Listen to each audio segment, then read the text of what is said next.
So just some housekeeping. I wanted to let you know that the event is being live streamed, and it will be available at a later date for people to watch. Once again, thank you for attending tonight. I want to go ahead and just introduce our moderator for the night, our former Mayor of Lago Vista, Mr. Del Mitchell.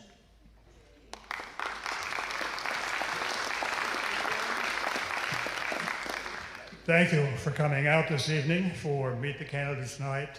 Another housekeeping item, if you have your cell phones on, please turn them off or silence them so we won't disrupt the evening. Let's begin by standing and doing the Pledge of Allegiance, and then please remain standing afterwards, please.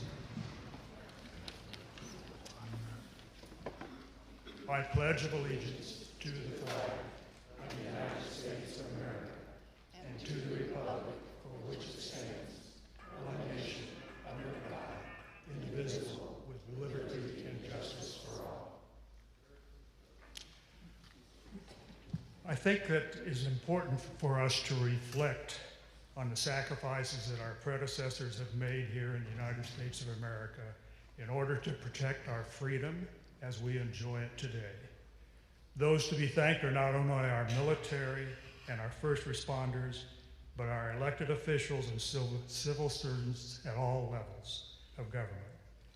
Would you please join me in a brief moment of silence for that reflection on the blessing that we have.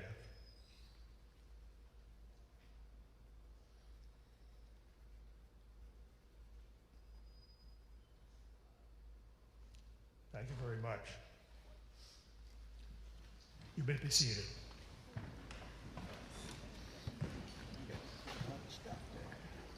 Before we get to the city council candidates, the city council and mayor candidates, and the questions that the public have forwarded for their answers, we hope, I should like to have Darren Webb, our superintendent of the Lago Vista Independent School District, come up to talk about the proposition that's on the ballot for voter approval of the tax rate. So Darren, it's all yours. Good evening. Sorry about that.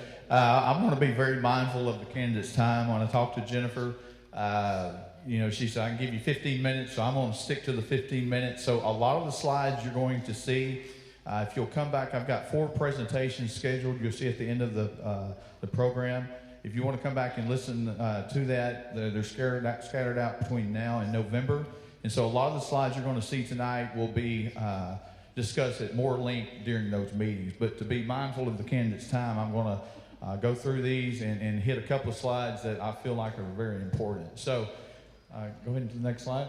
So information about Lago Vista, just real quick. We're a very small district as far as square miles. We're only 33 square miles, where some are 200 and 300 square miles. We're a 4A district. Your district is realigned every 2 years by UIL, and it's based on your high school numbers. It's not based on your K through 12 numbers. Our TEA accountability rating, last time it came out, we were rated a B. TEA also rates our financial integrity. It's called the first report. As you can see, we scored a superior financial rating, scored 100% with no findings. And while you know that we're a Chapter 49, which used to be called a Chapter 41 district, are, in other words, Robin Hood. And so that means that we send money back to the state. Last year in 22-23, I wrote a check back in August for $14.6 million back to TEA, or to the state of Texas. Austin ISD sent back $900 million back to the state. And we're very low on the totem pole when you start looking at those numbers. This year, we're projected to send back $10.5 million. And I'll touch on this more during the presentation.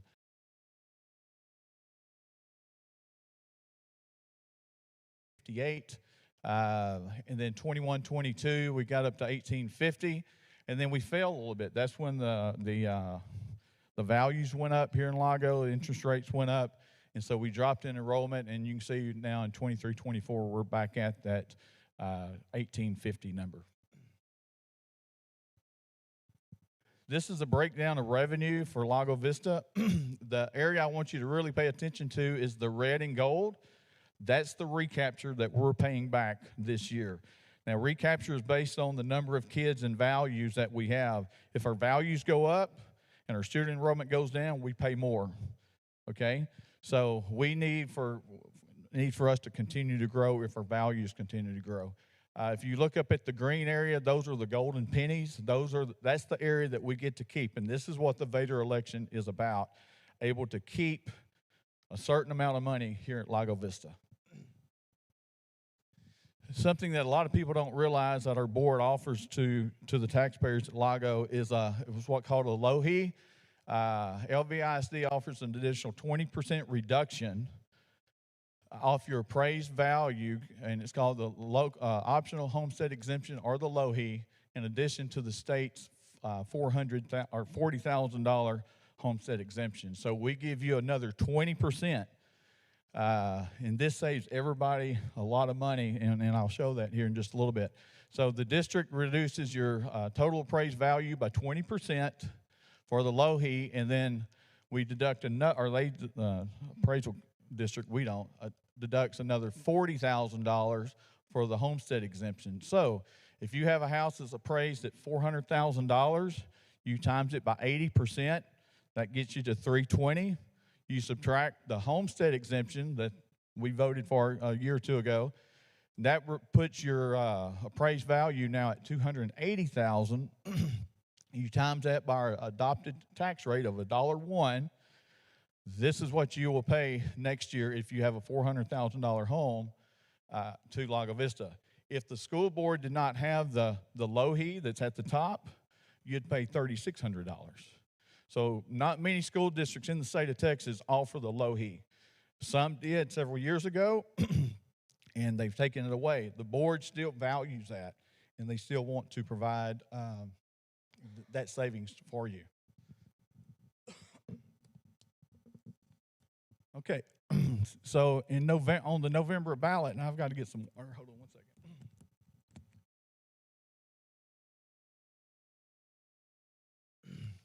So on the November ballot, you have an opportunity to increase the homestead exemption from $40,000 to $100,000. Okay, I bet that probably passes. Okay, I would think so. So if approved, taxpayers will see another decrease in their school taxes with the possible $100,000 exemption. So if your tax bill, you can see the math there, the tax bill will be $2,200, and so that will be a big savings to our taxpayers. And so with the LOHE, LVISD taxpayers are the least taxed school district in Central Texas. I'm not saying the least valued, but the least taxed.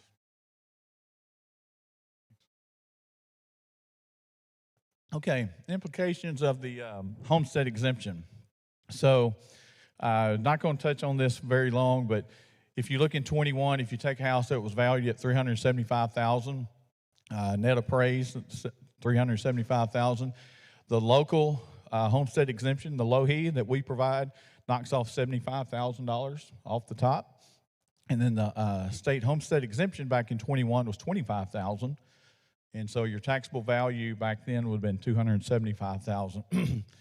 22, we all know the values just skyrocketed at that point. If you take the LOHE, it's an $82,000 savings.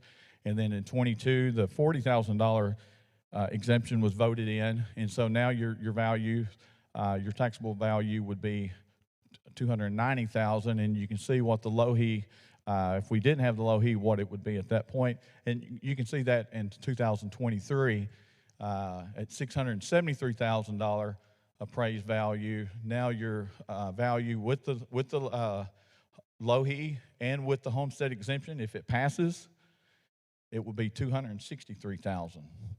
And if we didn't have the LOHE here at Lago Vista, your appraised value would be $353,000. So you can see that LOHE is a big savings for the taxpayers of Lago Vista. So here's just some other tax rates in the area. You can see we're kind of right in the middle. Next slide. So what is M&O? So maintenance and operations. There's two funds, there's two buckets that we have that school districts have to operate out of. M&O is daily district operations. It's the teacher salaries, staff salaries. It's the safety cost that is, becoming more and more of an issue. Classroom supplies, utilities, and other day-to-day costs to educate students each day. That's what's called M&O.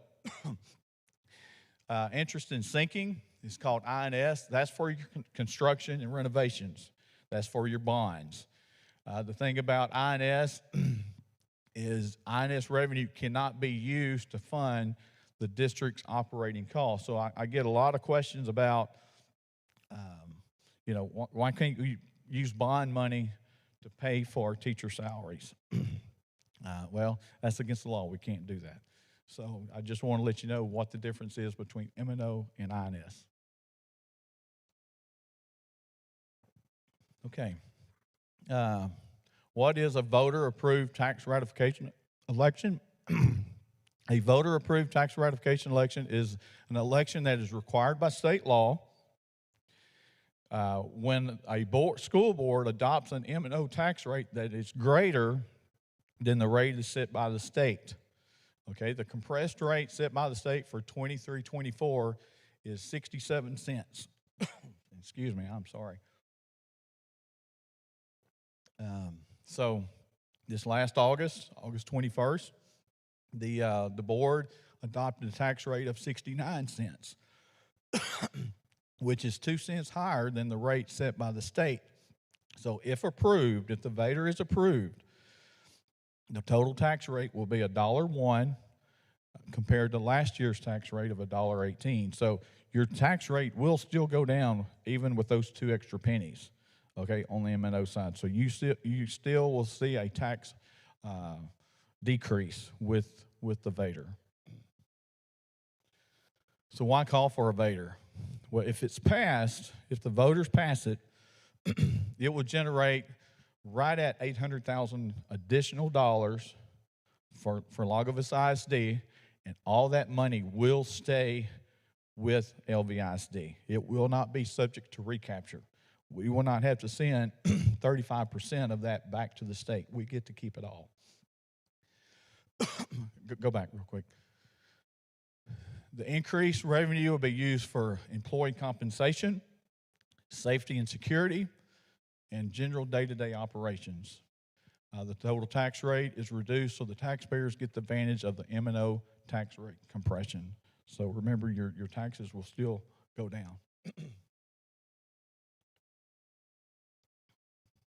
How is a bond, or how is a VATR different than a bond? Bond elections funds, it impacts the INS fund. Funds are used for construction, renovation, furnishing facilities as you build new buildings. Cannot be used for day-to-day operations, and it adds to the district debt. So when we pass a bond, it adds to the debt. That's the INS, and what bond elections do, it affects the INS side. But the VATR funds is a positive impact to the district's M&O budget. Okay, that's maintenance and operations. That's the teacher salaries. That's the daily operations, the cost of fuel, whatnot. It can be used on staff pay, day-to-day operations, but it does not add to the district's debt. It does not go into the INS. It does not add to the debt. We will get that amount or more each year. So we will get that extra $800,000 in revenue each year. So that's very important. So cost with an approved VATR, if you look on the left-hand side, you will see the cost of if the VATR does not pass, and this is on a average home of $453,000. You can see what the annual change in the tax bill will be next year. With no VATR, it will cost, or you'll see a decrease of $807 per year in your tax bill. You see the INS rate does not change at all. It's the M&O side that changes. So no VATR, the VATR does not pass. The total decrease will be $807. If the VADR is approved by the voters, then the annual change in the tax bill will be $754 of a decrease. And you go down to the last two columns, the cost of a penny, cost of 2 pennies on the VADR will cost you $52 a year for a $453,000 home. That comes out to be $4 a month. And so if your home is around that area, you can expect to see a $4 difference, okay? But remember, your tax rate is still decreasing. So M&O tax rate, if the VADR passes in 22-23, the M&O tax rate was set at 86 cents, okay? 86 cents. For 24, if the VADR passes, your M&O tax rate will be 69.92 cents. So you can see there's a big difference. There's still a big decrease right there. Passing the VADR is not an increase to the overall tax rate. It's less of a decrease in the overall tax rate. So you won't be losing, like on the slide before, it was $800 and something compared to $700 and something, $750 something. So property taxes for homeowners 65 years and older, it has no effect on you. You will not see any change. If you've got all the exemptions that you've carried for the last several years, you won't see any change to your tax bill as far as the VADR. Next slide. Here's the election, or here's the ballot.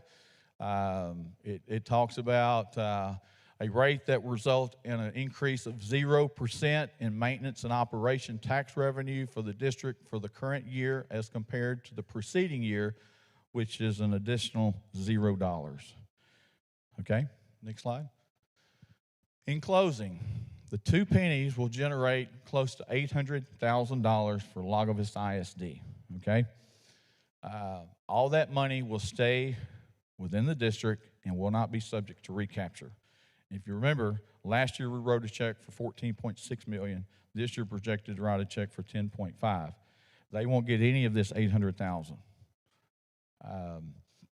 So the increased revenue will be used for employee compensation. We are trying to compete with the Leanders, the Marble Falls, the Liberty Hills, and we do a pretty good job doing that. We stay very competitive with those districts because we're trying to keep our teachers, and we're trying to attract good teachers. And by giving these pay increases, we feel like that will help in keeping our teachers. We all know the safety and security mandates. A lot of them are not funded. They're partially funded. And this is where in the other presentations I'll get deeper into that. So it will help us with the safety and security. We're working with the city on getting an SRO and, looking to try to provide more safety for our kids. And it will provide extra money for general day-to-day operations. We all know that, inflation, cost of fuel, supplies are all going up, and so it will help us provide more supplies for our kids. Let's see. The tax rate is still reduced, so the taxpayers get the advantage of the M&O tax rate compression and with other exemptions, or tax rate compression and other exemptions. So I'm a minute over. I told Jennifer it'd be about 16 minutes and 50 seconds, so I'm almost to that point. Next slide. Early voting dates. I think most of you probably have some flyers in your hand with that. The next slide will be okay, these are the other meeting dates that I have. They're all here in the PAC. They're all at 6:30, and I will get a lot deeper into each slide. Like I say, I want to be mindful of the candidates' time. And so just, sum it all up. The VADR, you will see a decrease in your tax rate. Okay, it will be $1.01 compared to the $1.18 that you had last year. It's going to be about a 16.5% decrease in your total tax rate. You saw what the VADR will cost. If you have a $450,000 home, it'll cost you $4 a month. Okay, and that increase will go to teacher pay, staff pay. It will go to safety and security and day-to-day operations. So I just wanted to present that information. I would welcome you to come back to to the one of those 4 presentations. Hopefully I can talk a little bit better and not be coughing the whole time. I apologize for that, but I will get a lot deeper and explain these slides in a lot more detail because I did want to be mindful of the time. So there'll be no questions because we want to get to the candidates tonight. So thank you for being here. I hope you gained some information. You have the website there. You can go to our website and get that information as well. So thank y'all.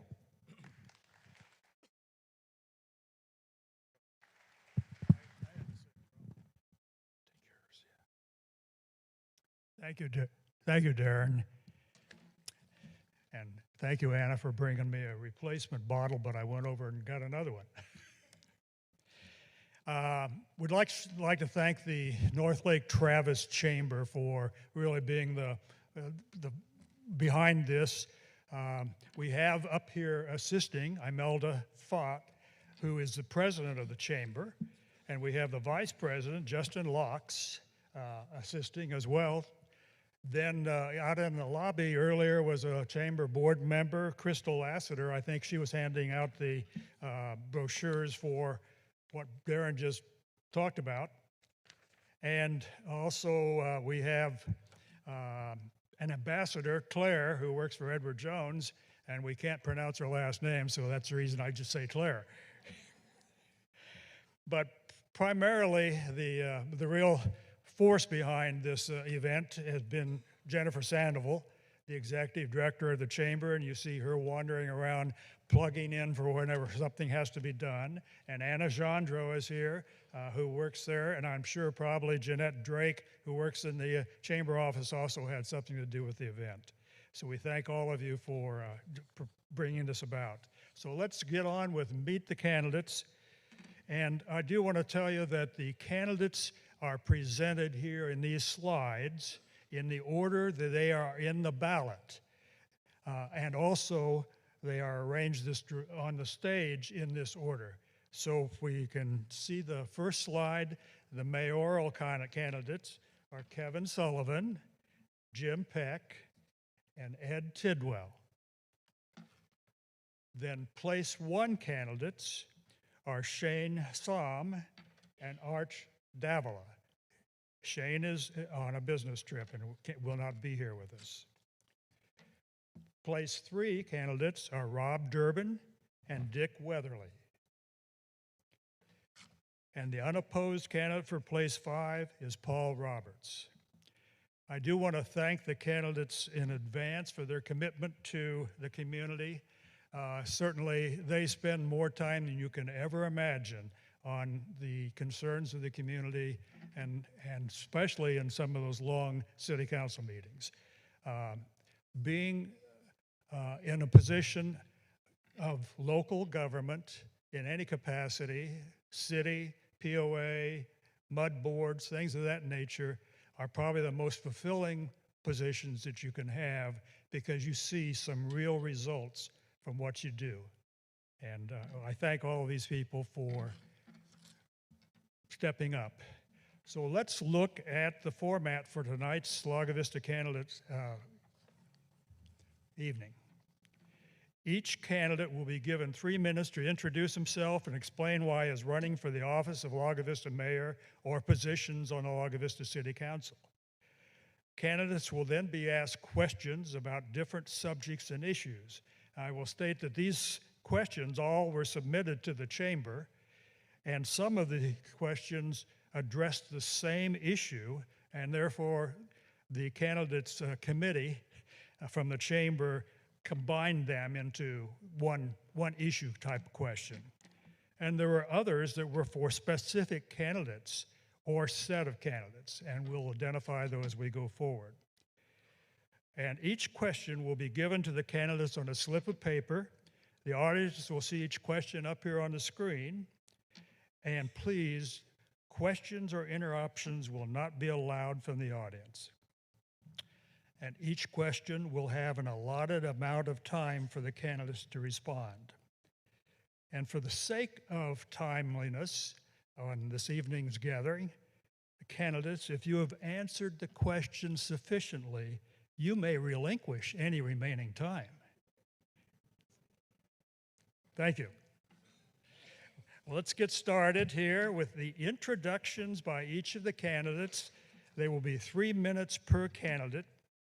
Will present his background and why he is running for mayor of a city council position. And we'll start with Mr. Sullivan and proceed to the next candidate on your left.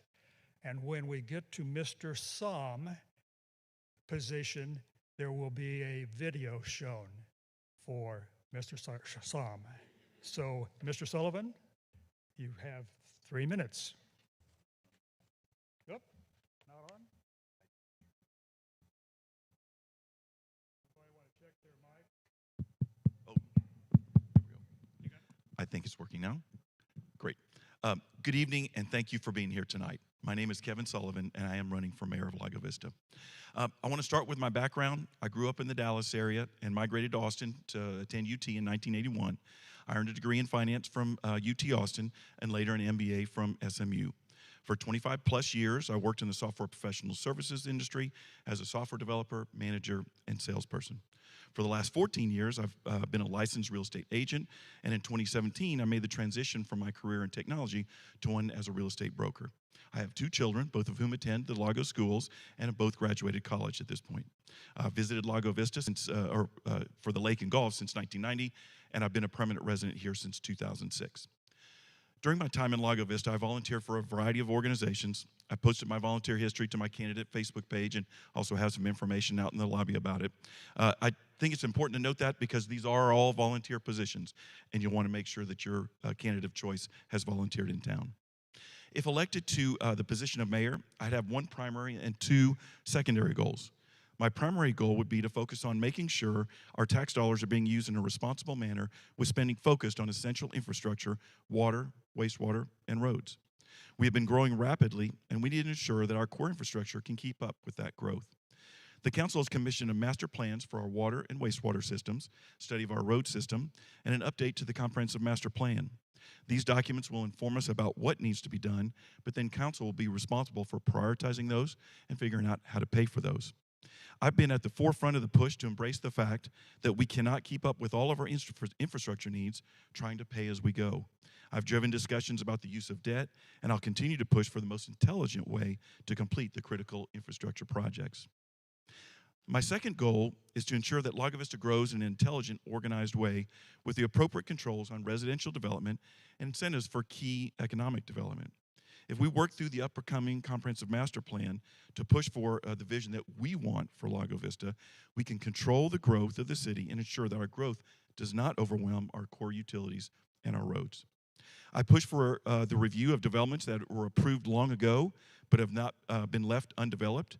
That review was incorporated into the growth management plan that Mr. Roberts was recently pushing for and which was recently passed by council. Will you now be able to review those stale developments that have, and determine if they should retain their zoning and utility entitlements or have them taken away? My final goal is to make sure that the priorities of the city adjust as the demographics of our city change. We're not the same city that we were 10 years ago. With dedicated citizen input on the comprehensive master plan, we can make sure that the city is responsive to the needs and desires of all of our citizens. Thank you for listening to me tonight, and I look forward to answering your questions.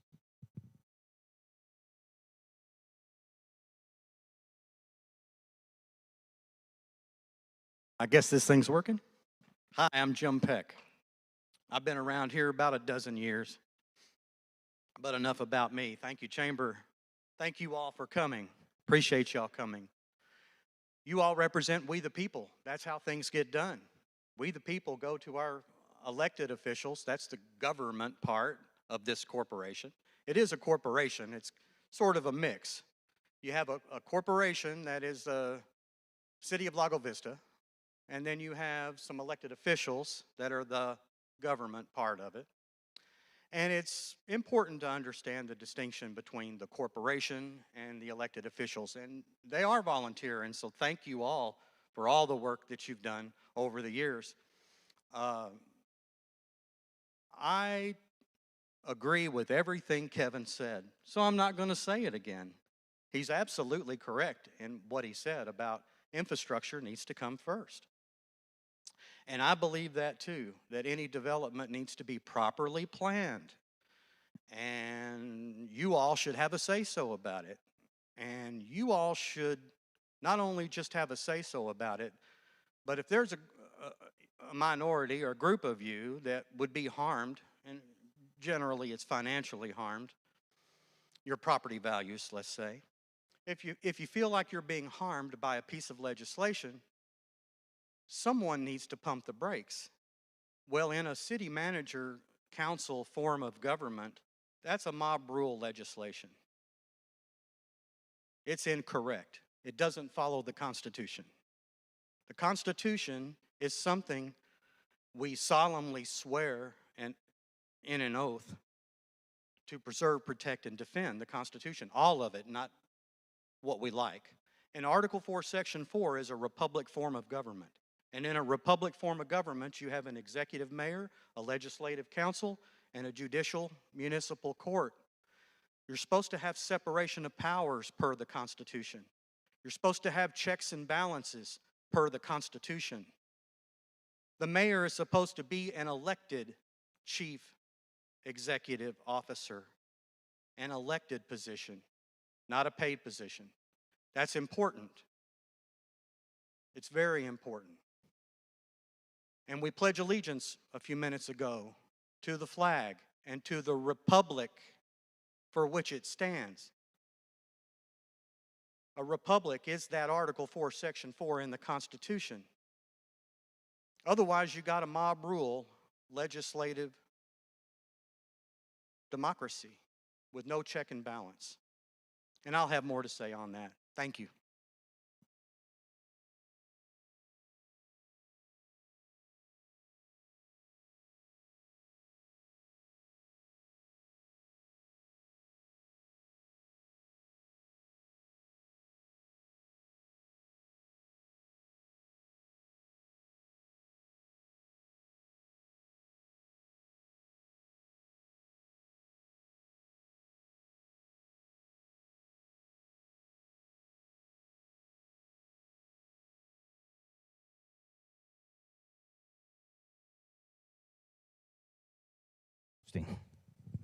That one coming through. There we go. All right, good evening. Welcome. I'm glad you're here. Thanks, everybody, for showing up. I'm glad Jim got up and stood in front of you because I didn't want to be the first one. But I don't like sitting behind the thing. So I'm going to stand up here in front of you so you can see me. My name is Ed Tidwell. I have been your mayor for the past 6 years. I'm very proud of that. I'm proud to be a resident of Lago Vista for the last 28 years. I'm proud of what I do for this community as far as substituting. I'm proud to be able to volunteer for this community in different organizations. And I'm very proud to be part of y'all as a citizen of Lago Vista. I grew up in Austin, moved out here in 1995, 28 years ago. I served in the Marine Corps. From 1984 to 2010, I retired as a first sergeant. Got on with the Austin Fire Department in 1995. Been with them 28 and a half years. I'll be retiring from there sometime this year. I'm the proud father of 7 children, 3 stepkids, 2 adopted kids, and 2 of my own, and I now have 9 grandchildren. I'm running for mayor because of vision, progress, and success. When I took over, we had a brand new comprehensive master plan, and I had the privilege of working underneath that master plan. We have a new one that is underway right now. I want to be able to take your vision and add on to the progress and success that we have made over the last 6 years. As you're driving around Lago Vista, you see the new shopping center that was empty for 20 years. It is now full. You look at the other shopping center where Lowe's is, it has expanded. Our retail and economic growth has been a great success, and we're making more progress here in Lago Vista.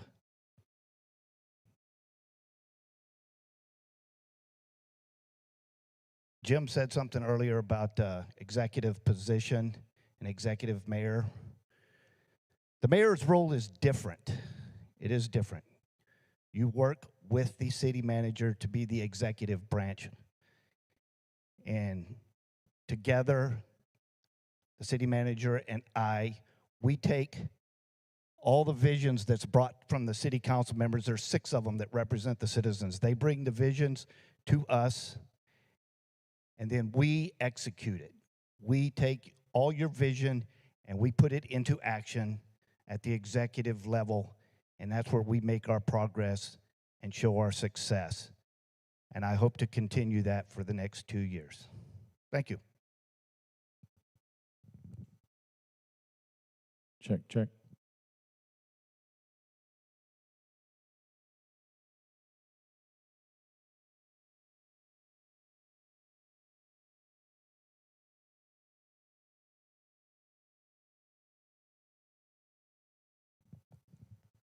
Do we have the video for Mr. Som? Okay.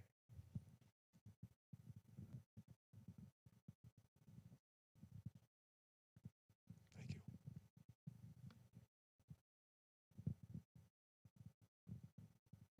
I want to thank the Chamber for allowing me to put this video together to talk a little bit about who I am. From the city of Austin, where I spent over a decade working in the Texas legislature. I was the chief of staff in the House of Representatives in the Texas Senate, and I worked for Governor Abbott, helping bring jobs here to Texas, brought over 10,000 jobs and billions of dollars of economic development. I've spent years working in city halls as a member of those offices, helping cities with the same problems that we're dealing with here today. I'm a proven public servant who does it because I have the experience and I want to help this community. I've spent years helping communities hours away from me, and it's time for me to start helping my community here. I've spent the last couple of years working on the Lago Vista Economic Development Committee. I'm very proud of the work that we've done and continue to grow businesses. But the number one reason I'm running this year is to continue to expand our water infrastructure. As many of you have told me as I've gone across this campaign, and since I did last year's campaign, that they are concerned about our overall capacity of our wastewater and our drinking water. I think it's time that we expand both of those. With my state experience, obviously what I've been advocating to the city is I want to work through the Texas Water Development Board to get our low-cost funding, but more importantly, they provide technical assistance to our current staff to help us put on such a large project like this. This is replicatable in most categories. We talk a lot about road issues here. We're sitting here along 1431. We just had a great town hall meeting where TxDOT came and the county came to talk about how we can improve that safety. It's been one of the top issues that people tell me about as well. That's something where, again, with my experience, I know that we can work with TxDOT, we can work with the county, we can continue to advocate to make this road even more safe. And even just working with TxDOT, we can learn a lot more about how we can map out our own roads that TxDOT doesn't oversee, but the city oversees, and we come up with a solid plan to continue to improve those streets that I hear about all the time. The third reason I want to run is to help grow businesses. As I told you, I work for the governor on working Fortune 500 companies to move here to the state. And the number one thing that I learned was that the best businesses to grow are the ones that are right here. I want to continue to work with our local business folks and have them, how do we grow? How do we continue to bring more people here rather than how do we bring outside companies in? That is the number one way how you grow revenue in your city, and that's how you grow job opportunities for folks. Great to see you. So again, apologize I couldn't be there tonight, but when I do meet you out there, I hand out my cell phone number, I give out my personal email address. I want to be very accessible to you. As I learned in the Texas legislature, the best public servants are the ones who are available to you, and that's what I promise as city council. So I humbly ask you, please, can I have your vote this November 7th for city council, place 1. Thank you.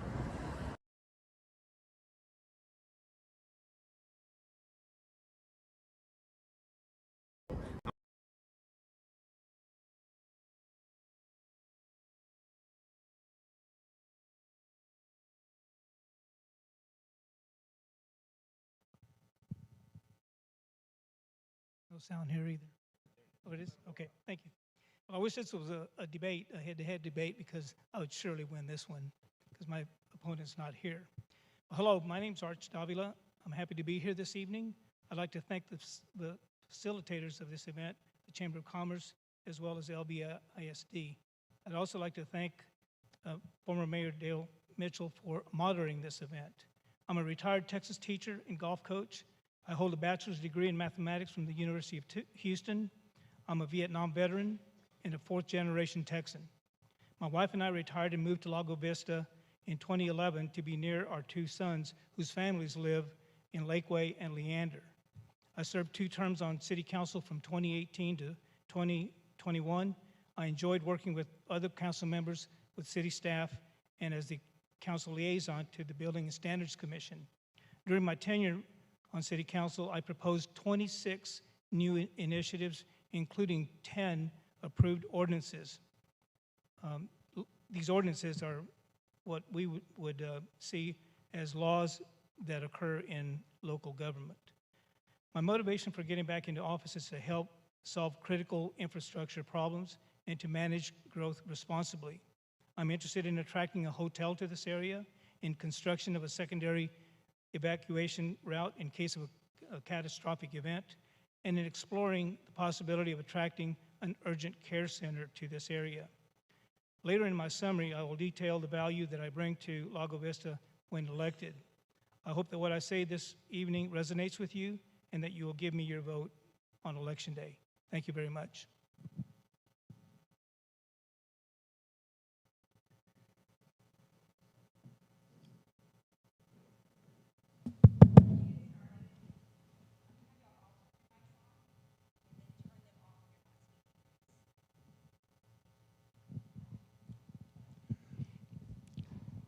Hello, my name is Rob Durbin.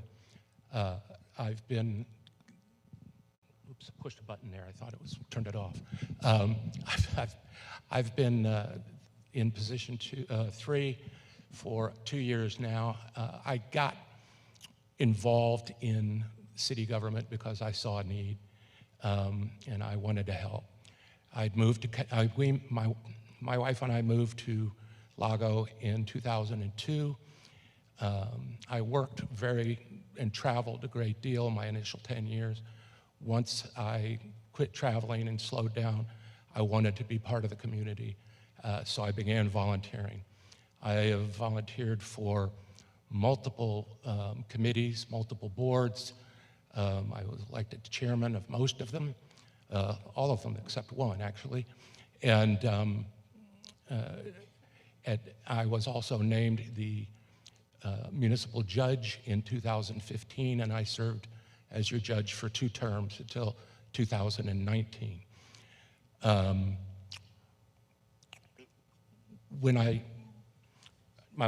married. My wife is Judy. She is, we've been married for 35 years. We have no kids. We have dogs, which are pretty close. I'm a firm believer in the fact that the best government is the government that is closest to you. The government closest to you should be the one that makes most of the ordinances that actually affect you, because people in Austin and people in Washington, D.C. clearly don't know what it is you need here at a local level that affects you more than most of the things that happen in politics. But to that end, we have worked hard this last 2 years. I've enjoyed working with my fellow councilors and the mayor, and we have set in motion the ability to obtain the money to rebuild the infrastructure, primarily the water first. And we also have addressed a need that I noticed when I was judge and railed about for ages, but we finally got it done this year, and that was the police department was operating with equipment that was unsafe for officers. We're replacing that equipment this year, and our officers will have more protection. They will have a safer environment in which to work, and that is something I'm quite proud of. Thank you very much. I look forward to serving you another 2 years.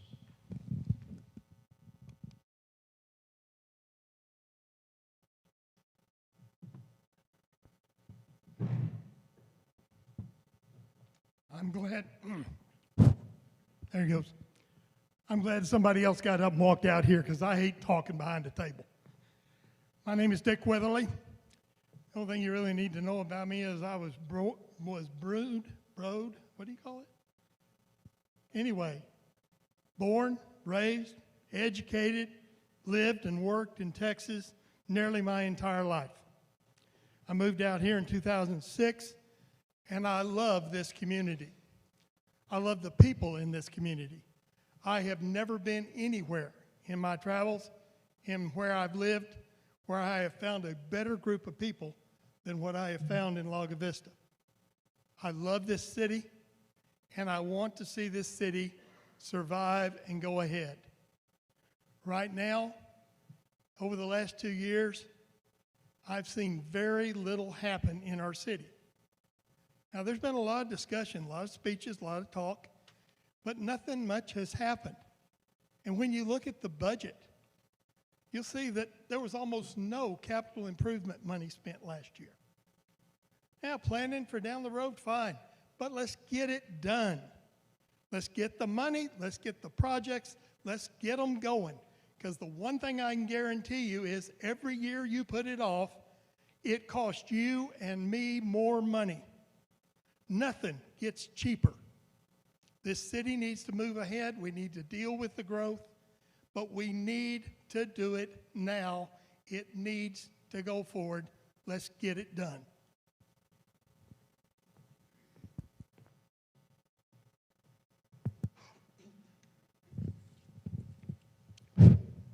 Good evening, everybody. Thank you for being here. I'm glad you're interested in what we all have to say. Your being here evidences a clear, vested desire in the better interests of Lago Vista. A little bit about me. My name is Paul Roberts. I'm a proud fourth-generation Texan. I was born and raised in San Antonio. I made my way to Austin in 1998 when I accepted a sales job at Dell. Thereafter, I went to work at a company called Velocity Electronics, where I learned my trade of brokering electronic components. In 2005, I decided to begin working for my own dreams instead of someone else's. I started a company called Solid Technology Solutions. I'm the president and CEO. We are a successful global distributor of board-level electronic components, ranked number 23 in the world based on last year's revenue. My wife and I also own Viñedo del Lago, a small vineyard here in Lago Vista that I began 2 years ago, which will produce about 3,000 bottles of wine in 2026. My wife and I have 3 young children, ages 14, 13, and 11. We moved to Lago Vista in 2016 from Round Rock. It was important to Deanna and I to raise our children in a smaller town because we think it's more conducive to better child rearing.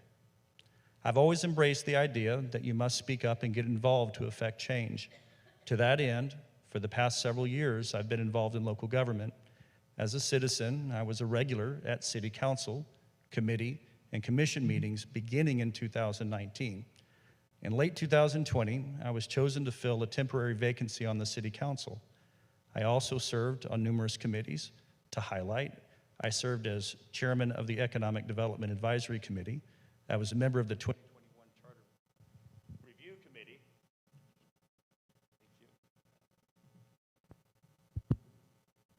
Of the 2021 Charter Review Committee and a member of the Building and Standards Commission. In 2021, I was honored to be elected to serve as your city councilman, place 5. My other civic activities include being a member of the Knights of Columbus, the Lions Club, and art in public spaces. But my favorite role is dad to 3 school-aged children. I am passionate about keeping Lago Vista safe. I'm passionate about transparency in government, conserving green space, and being thorough and thoughtful in planning for the future growth of Lago Vista. Thank you.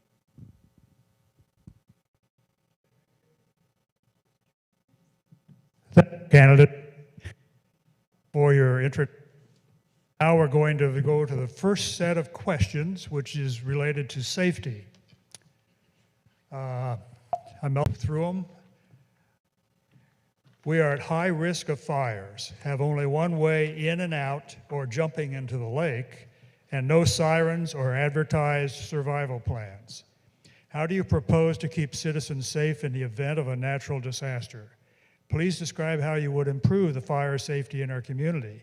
What are your solutions for improved safety on FM 1431? And what are your solutions for only one way in and out of our community? And there'll be 3 minutes per candidate, and I hope your mic's working, Paul, Mr. Roberts, because we're going to start at your end and work to your right. Thank you, Mayor. How do you propose to keep citizens safe in the event of a natural disaster? That's a great question. I don't know that government can keep citizens safe. I can tell you that ESD1 is charged with handling a natural disaster and providing for getting citizens out of Lago Vista safely. In such a scenario, the sheriff's department, the local police department, other area police departments will fall under their jurisdiction. They will take charge and get everybody out. With regards to fire, FireWise is a great program. You know, we all chose to move here. We've got one way in and one way out. Absent alternative routes out of Lago Vista, it's really up to us as individuals to try to mitigate those risks to our individual homes. There's not a lot else we can do outside of that. One important consideration, I think, is looking at the growth of Lago Vista and what do you want that to look like and how can you make it safer? In other words, the more density we have out here, the less safe we become in such a scenario. We currently we are estimated to be at 13,500 people by the end of this year. In 2044, we're going to end up with 40,000 people. I don't think 40,000 people is going to make Lago Vista safer, but I don't yet know how we can do that since that's based on inside the city limits, based on our current projection, our current LUEs allocated to everybody inside the city limits of Lago Vista. Outside of the city limits, we have a growth area, ETJ, comprised of 6,698 acres. In the July 20th wastewater master plan, it projected 2 additional LUEs per acre for that. That's an additional 35,000 people on top of 40,000. So I think one way of keeping us safer from natural disaster, wildfire, is controlling our growth. What are your solutions for improved safety on 1431? Again, it's about growth. What are we going to put onto 1431? That much we can control. What we can't control is what TxDOT and Campo do with 1431. We can lobby them, we can petition them, we can show up at their public meetings, but short of that, our best option is controlling what we can, and that's our growth. Thank you.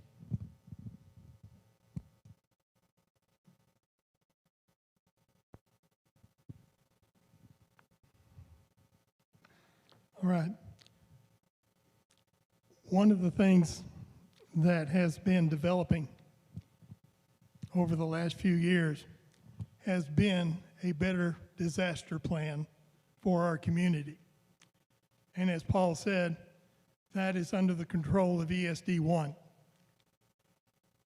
About the only thing that we can do with that is to help support it, make sure that we don't get in its way, and that we allow them to do their job, because these people are specially trained in what to do in an emergency situation. Fire is something that I think about quite a bit. And a route to get us out of town besides 1431 was something that I worked on quite a bit when I was on the council before. The problem is that whatever we put outside of our city limits ends up being a county road, which means that TxDOT has to be the one that does it. And after numerous meetings with them, their solution was that we just need to be careful not to start a fire. I talked with a number of people that own land on the north side of 1431 trying to develop a route that possibly could be purchased and used, but had absolutely no success with those landowners. Nobody wants a road across their land.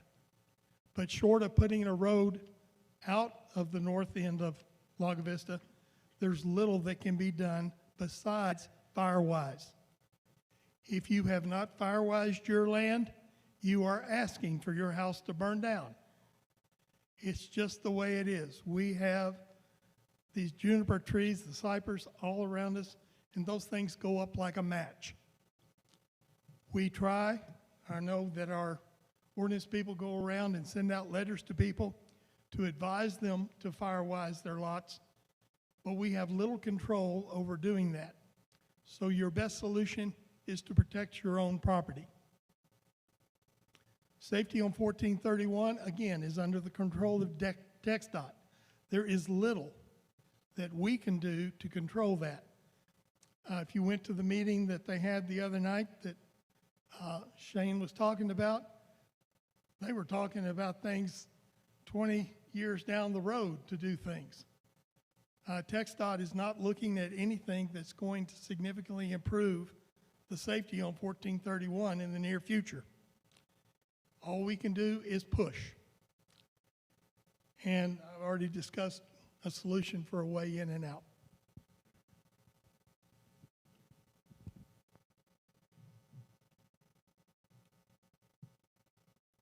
Okay, I'm actually glad this question came up. In regard to no sirens, it wasn't long ago, maybe 4 or 5 months ago, I had proposed that we put some sirens for emergencies here in Lago Vista. We have not only fires, but the tornadoes.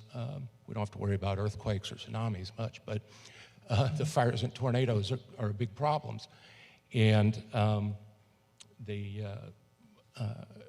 but I had proposed putting up sirens, and I feel that they could be useful.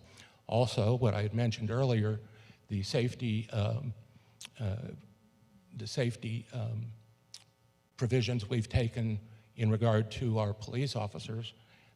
It is basically a new batch of radios that will actually talk to somebody else. I noticed when I was judge that the police officers could not talk to ESD on their radios. They couldn't talk to Jonestown. They couldn't talk to the sheriff's department. They couldn't talk to, they couldn't talk to each other a lot of the time. They were terrible, which is why I've been pushing for that for so long. As far as keeping citizens safe, again, that is an emergency preparedness that's prepared by ESD, #1. And what I'd like to do is I'd like to reinvigorate our relationship with ESD #1. As the previous count, I think they should have a voice in terms of how things are built, how things are laid out, and the inspections that are done. As far as improved safety on FM 1431, I went to the 1431 Town Hall. One of the things that we learned is TxDOT, like Mr. Weatherly said, is planning way off in the future. We did learn, though, that if you pester CapCog, you can get moved up the list. So not just us, but everybody in town needs to pester CapCog, and I hope to have a email for you as soon as possible to do just that. As far as being one way in and one way out, we're on a peninsula. We're not going to be able to build a bridge. We'd love for somebody to build a bridge. We'd also love for an escape route out the north side of town. But again, that is going to have to come through a roadway, which is going to be a county road. So that's got to come through a county or the state. But this is a big question. Thank you.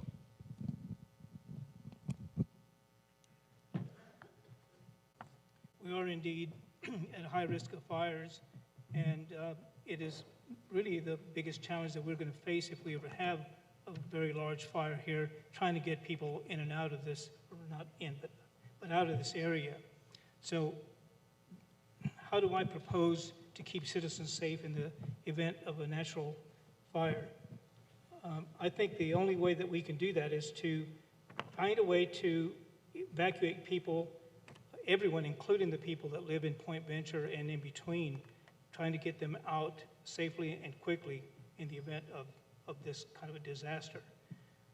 To describe how we would improve fire safety in our community, one of the things that has been touched on here, which I think is very important, would be to force people that have empty lots to do something about mitigating fires by getting rid of cedar trees. Short of that, I think it would be a fool's errand trying to do much else. 1431, I also attended the town hall that has been referenced here. And again, this is something that the plan for doing anything about is into the future, way into the future.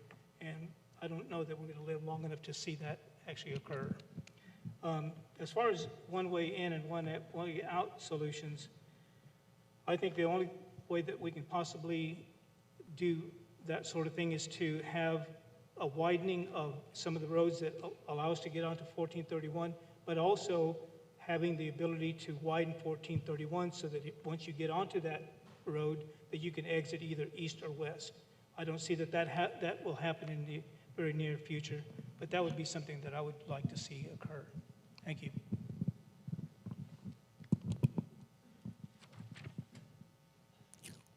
Hello? All right, it worked the first time. All right, I got to stand up again. I can't sit back there. So just so y'all know, no sirens. I've worked with 2 city managers. We've talked to several companies about sirens. Our line of sight, because of our hill country, does not make it financially feasible. They said they'd be happy to take our buddy, but they could never really make a siren system work in the hill country out here. Survival plans, there's a basic plan with 26 annexes. The ESD has that. It is not advertised because, as we have seen on 9/11 and over this past weekend, terrorists will take advantage if they know your plans. So I'm sorry, but your plans will not be advertised. So keeping citizens safe. Following the freeze in 2021, myself and some citizens, and Councilor Marion was even part of it, we started a group to try and look at our emergency plans. Out of that group, Adam Lewis, Susan Galvan, Robin Pond, and some others have gotten with ESD1. It is part of the ESD1 contract that they signed with us. They are starting a CERT team. Training starts this month, next week actually, I believe. It's a community emergency response team. They will train citizens, and if you're interested, please sign up, to help during natural disasters. Whether we have a flood or tornado or a fire, we will have the ESD, we will have the police department, and we will have citizens there to assist, along with other organizations like Red Cross and groups like that. Fire safety. You've heard FireWise. You know, when it comes to your individual home, you're going to have to take care of your individual home yourself. As far as the community, ESD1 and the city planner and the police department, we work together to try and make sure your fire safety is as high as possible and fire danger is low. So 1431. Okay, let me talk bottom one real quick. One way in, one way out. We actually do have some other ways to get out of this city available to us. However, they are currently in other subdivisions that we are not working with. We've refused to talk to them. But they have access off to the east that could get us out through the hollows. And then there's areas off to the west that we could use to create roads. But we need to work with those developers. Improve safety on 1431. We're going to have to come up with bigger right-of-way so that they can widen that road and keep pestering them, as was mentioned earlier. Thank you.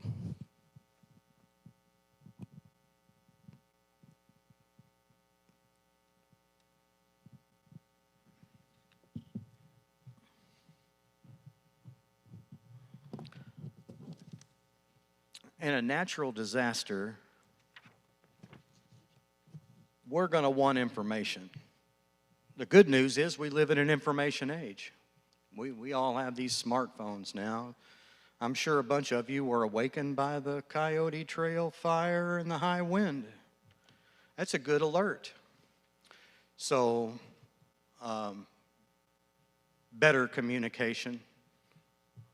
Our elected officials can plan with the fire department, police department, to make certain that communications are all they need to be in order for us to make the right moves when a natural disaster happens.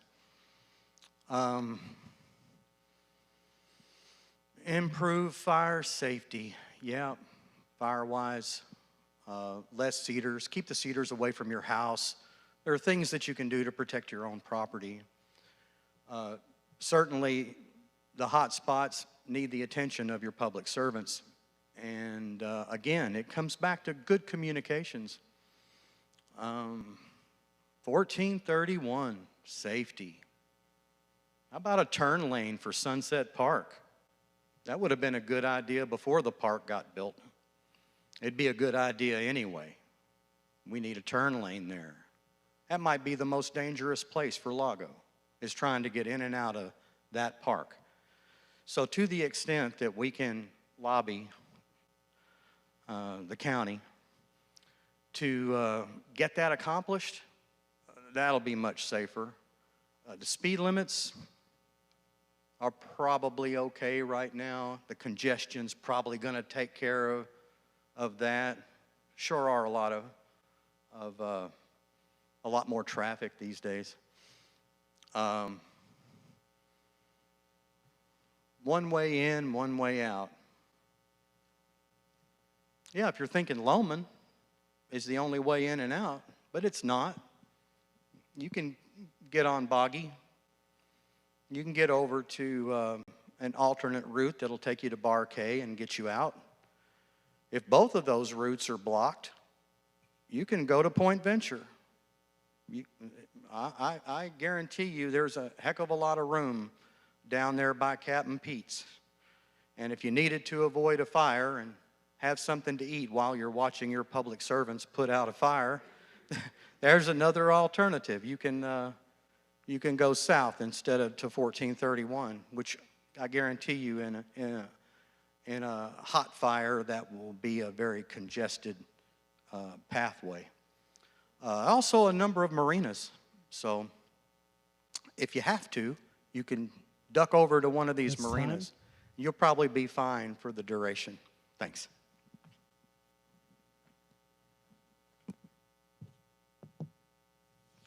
Hello. There we go. Just a comment on Jim. We do have a new entrance for Sunset Park that's been funded, and we're working with TxDOT to execute on that. So just FYI. So as everybody else has mentioned, we've contracted with ESD to handle emergency planning and preparedness. I think the key there is just to make sure that not only is our communication with them at the highest level in the case of emergency, but then our communication with our citizens to make sure that whatever plans they are putting forward get communicated out to everybody is super important. How would you improve fire safety in our community? When Josh Ray was here as manager, we actually had a program where we sent out letters to folks with vacant lots to fireways their lots. It's a part of our ordinances. And we actually got a pretty decent response, to be honest with you. We really need to kick that program back up. When we had it in place before, we focused on empty lots that were next to existing homes so that we could try and protect them. But we really need to do it throughout our community. We also need to expand, work on our infrastructure, the roads that help us get out of our community if we need to.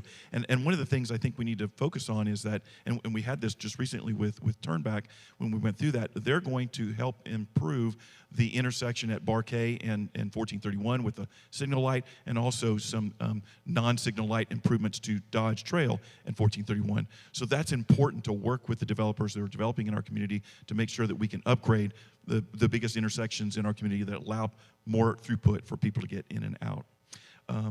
Solutions for improving safety on 1431, they've all said it. 20-year plans, Campo, TxDOT. It's not a pretty picture, and we need to be realistic about that. But I think, as has been mentioned, the squeaky wheel gets the grease, and the more that we can actually talk with folks and pressure them, and that includes y'all getting involved and going to meetings and having your voices heard, that helps us get where we need to be with regard to upgrading 1431. And then finally, on the solutions for only one way in and out, at one point I could swear I went to a Campo meeting and they talked about another road that would be up there on Airport Hill that would head towards Nameless, and it would be an alternative road that would get us out of here other than just 1431. And that's just something that we need to actively work with Campo on to see if we can't, and the county for that matter, our county commissioners. When we had this meeting a week or two ago on 1431, the TxDOT individual said that Williamson County does a much better job than Travis County with funding road improvements. Williamson County is doing an $800 million bond package. We're doing a $500 million and not all of its roads. So we just need to really work on our county officials to make it a better situation with regard to that. Thank you. Thank you, gentlemen, for that first set of questions on safety and fire safety. Our second set of questions are infrastructure. And this will be 2 minutes per candidate. Each candidate has the same set of questions in front of them. What is your plan to ensure our infrastructure is ahead of population growth? With thousands of undeveloped residential lots within the original Lago Vista city limits, what improvements or changes would you make to the city's planning process to address the wide-ranging concerns of water supply, poor road conditions, and lack of emergency escape routes? Where are our tax dollars going? The roads and infrastructure are lacking preventive maintenance, like the water intakes. Do you have a plan to improve the infrastructure without raising taxes? So this is 2 minutes per candidate, and we'll start with Mr. Peck and go to his left, and obviously when Mr. Roberts finished, it'll come back to Mr. Sullivan.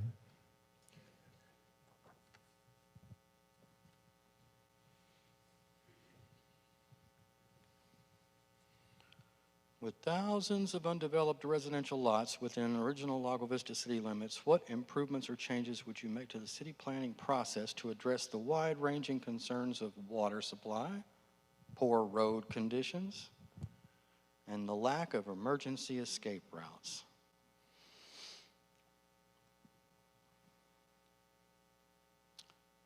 It's up to you. It's we the people. It's what you tell your elected officials that you want to have happen. It's not up to a mayor. A mayor doesn't drive legislation. A mayor's not supposed to be a vote on the city council. A mayor's a veto in case the council gets involved in an overreach. If your issues are not being addressed by your council people, you come to the mayor. The mayor is the voice of the minority, not just the veto to pump the brakes on a council overreach, but the mayor gets to put an agenda item in when seemingly a minority is not being listened to by a council member. And the mayor has the authority to do that, to put in an agenda item. And to the extent that you want to direct your community, that you want to be involved in your community, it is we the people who run this community. And you run it through your council. And like I said, the mayor is not supposed to chair the council. That's a violation of separation of powers. It's a violation of Article 4, Section 4, the Constitution. Thank you.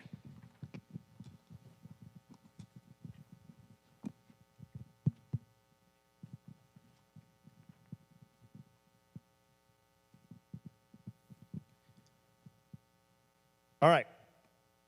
Road conditions, water supply. We had a street repair plan we put in 2017. $2.5 million a year, we could fix about 20 to 25 roads per year. In the last 2 years, council has put no money in the budget for roads. They've decided that they're going to wait and take out millions and millions of dollars, $12 million, I think, and then fix your roads all at once. So we've been sitting now for about 2 years without any road work going on, except for some money that was given to us by Cap Metro. So yes, we are going to work on the roads, but it is going to take money, bond money, debt money. We have done no debt in 6 years. I would like to continue with my plan, and that is taking our reserves, building them up, banking them, and spending them on infrastructure as we get it, pay cash for everything, save money, don't put you in larger debt, and get the stuff done. It will take a little bit longer, but it'll save everybody money in the long run. You talk about the taxes, the bonds, they're looking at $53 million over the next 10 years in bonds. 40-something million of that it is water, wastewater. And if it doesn't raise your taxes, it's going to go to your water bill, because our policy is water pays for water. So $40 million added on to your water bill. So my plan is to not take out debt. It is try and make sure we have enough growth so that we have reserves in our water utility and our tax bases to pay for things with cash. Thank you.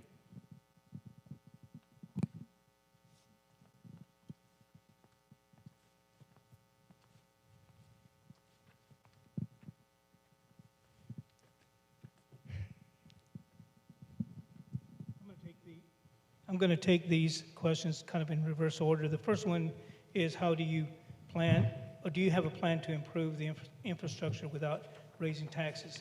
Well, as the mayor just voiced, the way to do that would be to allow more construction to occur and then allow some of the money that is taken in from the taxes that are collected from the new improvements, and that would be the only way to do this without raising taxes. Unfortunately, I don't know that it would eliminate the raising of taxes, but may make them minor as opposed to really major increases. Where are our tax dollars going? The roads and infrastructure are lacking preventive maintenance, like the water intakes.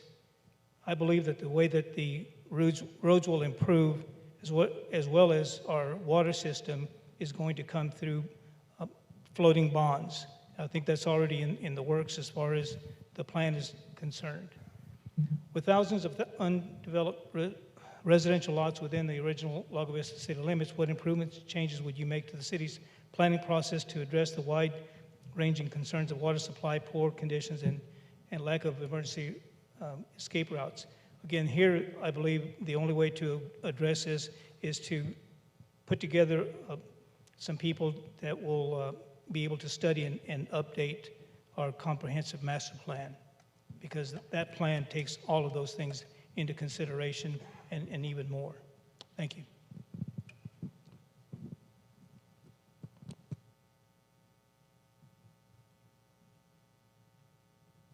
Hello. Oh, it's working.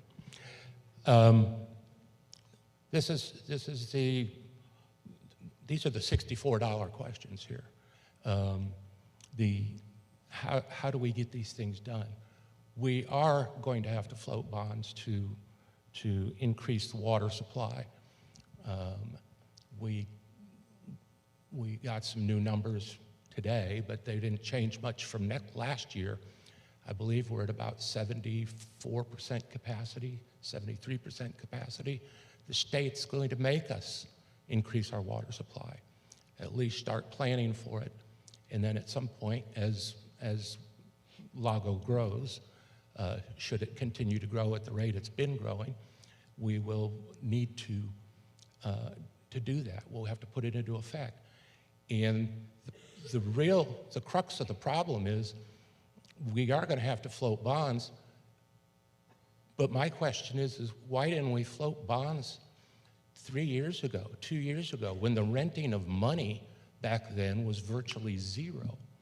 Now we're going to have to pay a much higher rate to do it and get it done. And if we don't float bonds to make these increases, and we do it via the plan mentioned where we just take it, we just charge more for water and then build it, the residents of Lago Vista are effectively building the structure for the future residents of Lago Vista, and they don't pay anything. So it's floating bonds can be very smart if done properly. And at this point, we are in a situation where we have to increase those capacities, and we have to float bonds with an unfavorable rate. That's due to the failures of the past. Thank you.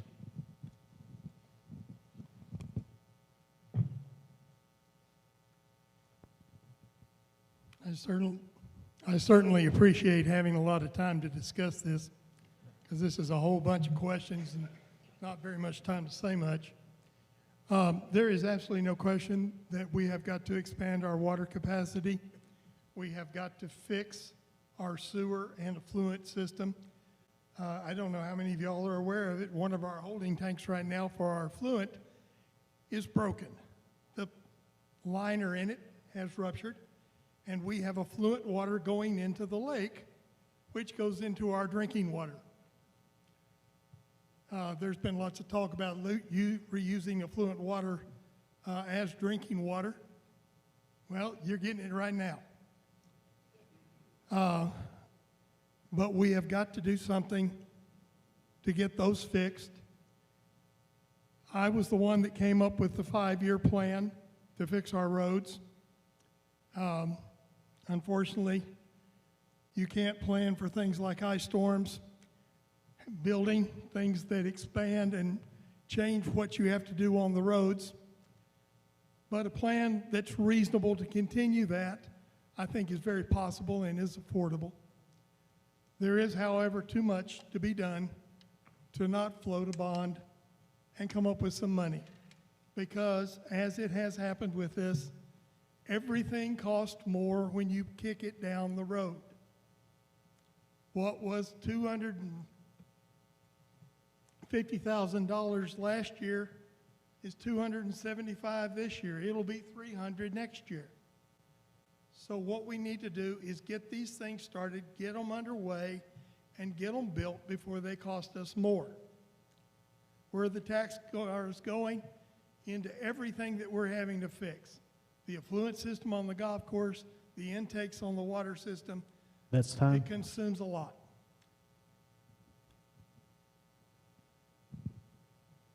Thank you for the question.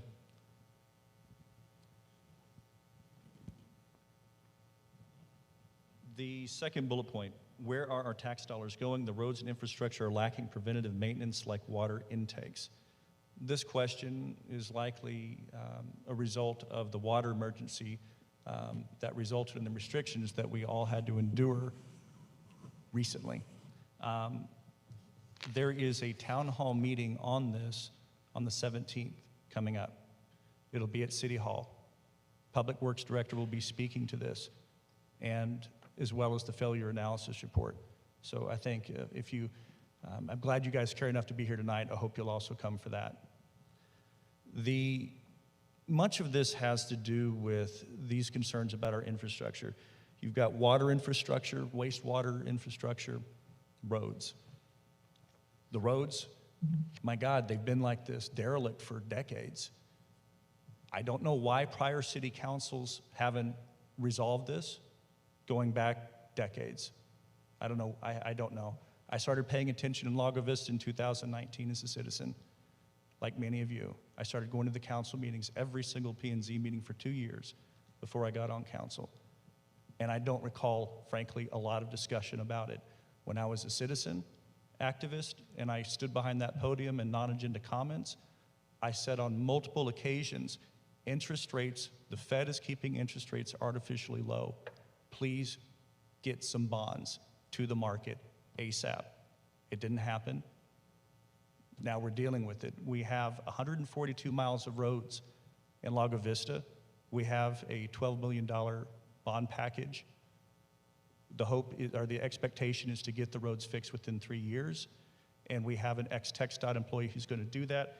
Mr. Durbin pointed out that we're at 74% of capacity. In fact, and this should make everyone's jaw drop, This time?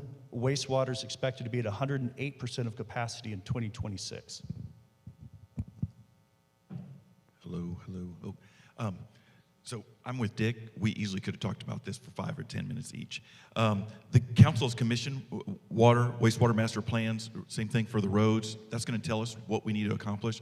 But we already know that these plans or these projects are going to be in the range of tens of millions of dollars. I'm not like Mayor Tidwell.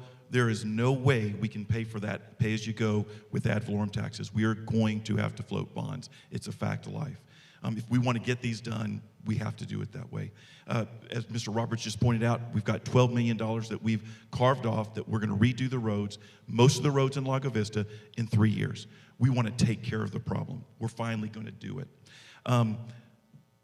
With regard to where our tax dollars going, I specifically asked our Public Works Director, who, by the way, is relatively new and didn't have any input on the budget he was living with when we just recently had our problems.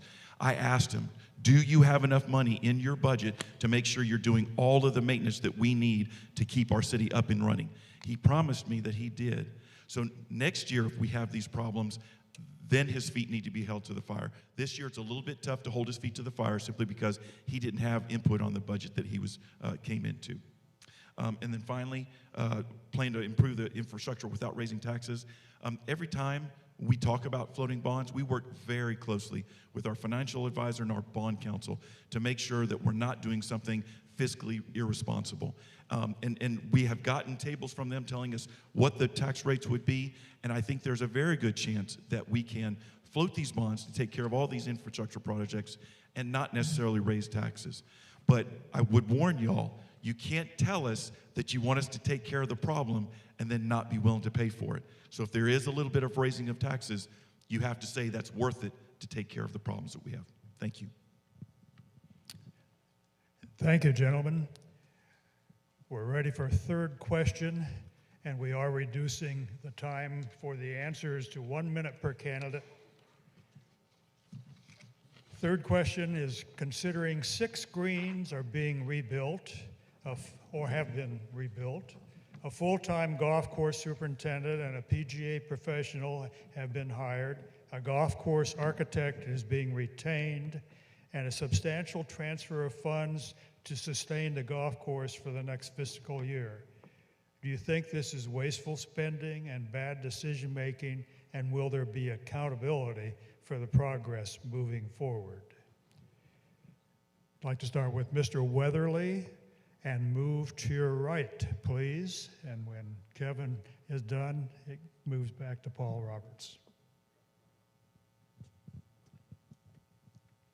Is this on? Yeah. The things that are going on at the golf course, if you're not a golfer, don't look like very wise spending. But the only way that the golf course is going to produce much in the way of income is if it's a decent place to play on. We spend money on the swimming pools, the tennis courts, the parks. This is just another amenity of our city. Did we waste money on the greens? Yes, because we didn't fix the irrigation system. Tried to take a shortcut, didn't work. My feeling is if it's an amenity of the city, it needs to be taken care of, whatever it is.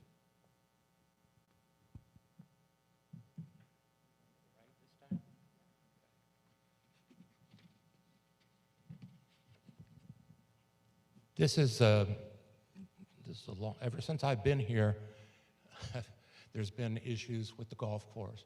There's been, the city has hemorrhaged between, $500,000 and $1 million just to cover the operating expenses, not improvements, not anything else.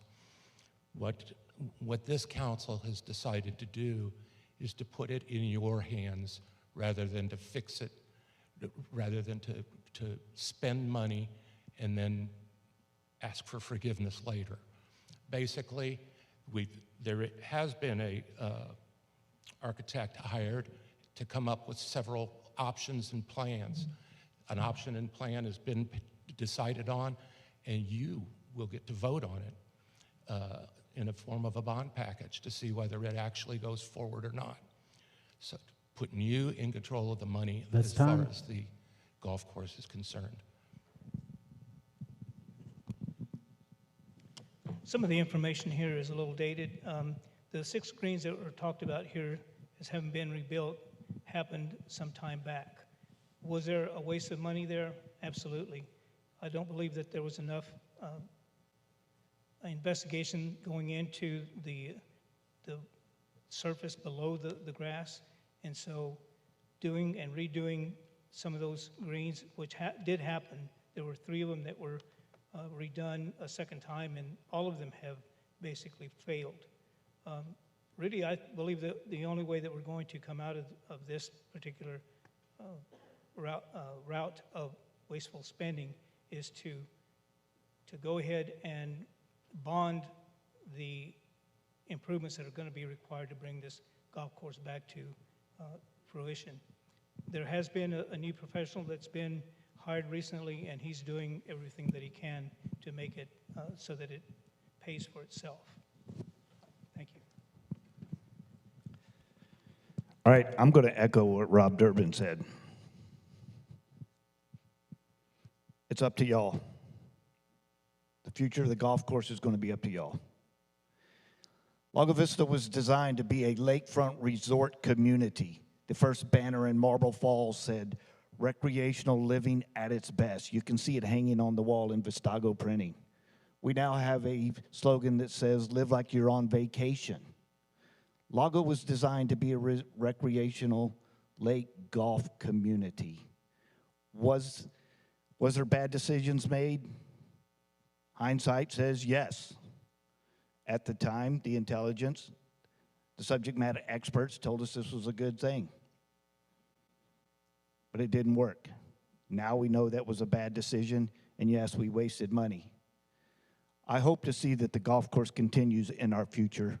It is a big part of Lago Vista and always has been and always should be, but it is going to be up to y'all whether we continue with the golf course or not.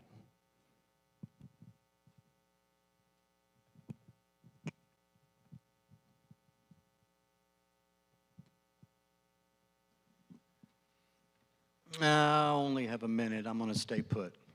Boy, is this a hot button topic. The city doesn't have a good reputation when it comes to the golf course, and I've voiced a few things on Facebook, but please understand, I have golf clubs. I like to play golf. I fly around in a little green helicopter, and I'll tell you, the fairways look pretty good if I have an engine out.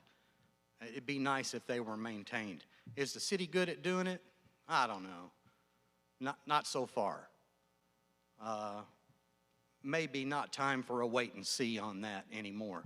I believe that the city corporation can better serve us if it handles critical infrastructure. And maybe I'd like to talk to the POA board and see if they could run the golf course a little better. Thank you.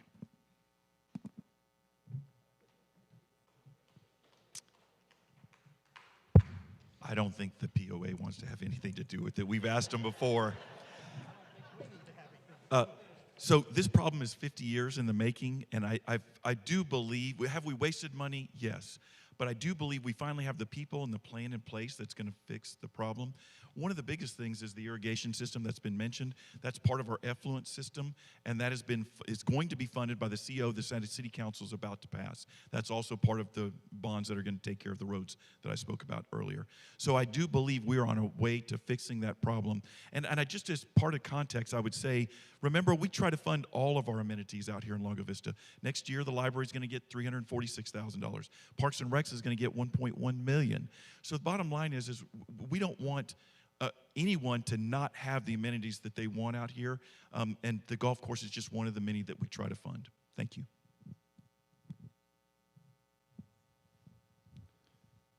Thank you. The golf course, I think it should be self-sustainable. If it can, great. If it can't, That's too bad. It's, if it can be made sustainable, it's an excellent quality of life amenity, and I hope it can be.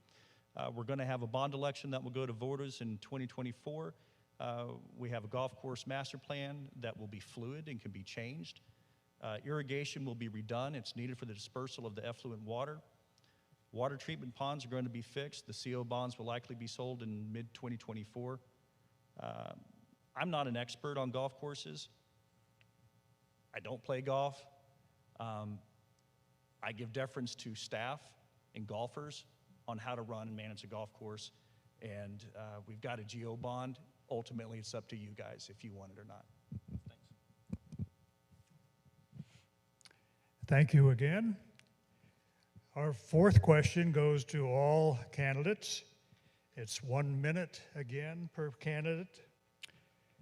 What is your personal specific plan to increase and grow the city's revenue streams? We'll wait for everybody to get that. It's a short one. We'll start with Mayor Tidwell and go to his left. All right, revenue. There are only two ways that we can have revenue in the city, and that's raise your taxes or charge you fees. That's it. If we have enough growth, and I know a lot of people are anti-growth right now, so I'm not talking uncontrolled growth. From what I've done, 5%. If we can maintain about a 5% growth, which is about 200 homes, 200 to 250 homes per year, we can actually stay above the cost of living. We can pay for our debts. If we take out any bonds, hopefully we can make the bond payments with that revenue that's brought in from growth, not have to raise any taxes or water utilities. But we can make it happen. It's about a 5% growth. That's time. And not have to raise your taxes or your fees.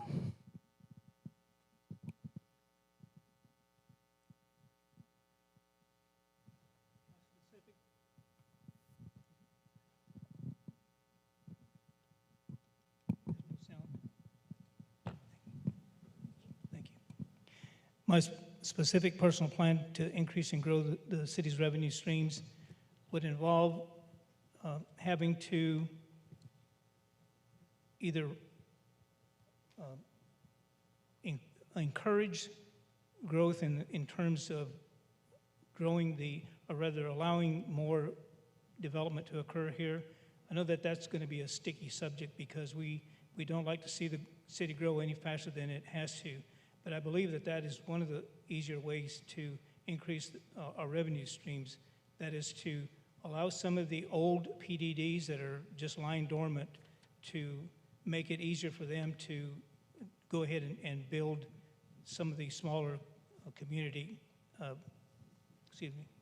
some of these smaller community increases in population would be something that we'd have to just eat.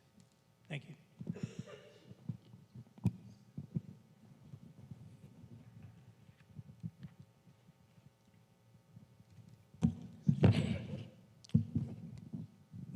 We have several different ways that we can do it, but I think my personal preference would be to try to attract some more high-tech, smaller manufacturing, okay? These companies that they use CNC machines and produce high-value items that they need to get out and get dispersed. And with the high-value inventory, we have a wonderful resource and a wonderful amenity that could also be a revenue resource, and that's the area up by the airport. There's room up there for some of these small manufacturing, computerized manufacturing, high-tech stuff, and there's the airport and airplanes to get them out and get them to market quickly, which they need to do before they become obsolete. So that would be where I would look for an increase in taxes and additional sales tax. This time.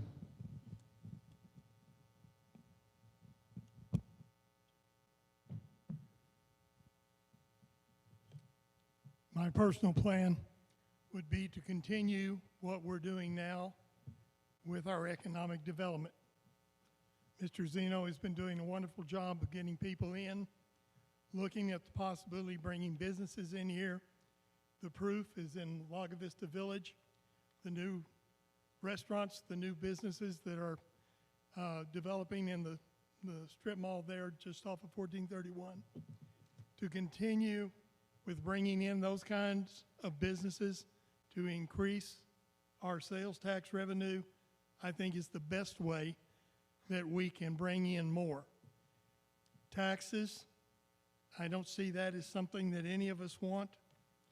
Fees, some of those can be raised, but a lot of those are almost to the point that they're prohibitive now. So I think raising the sales tax revenue is the quickest and best way to do it.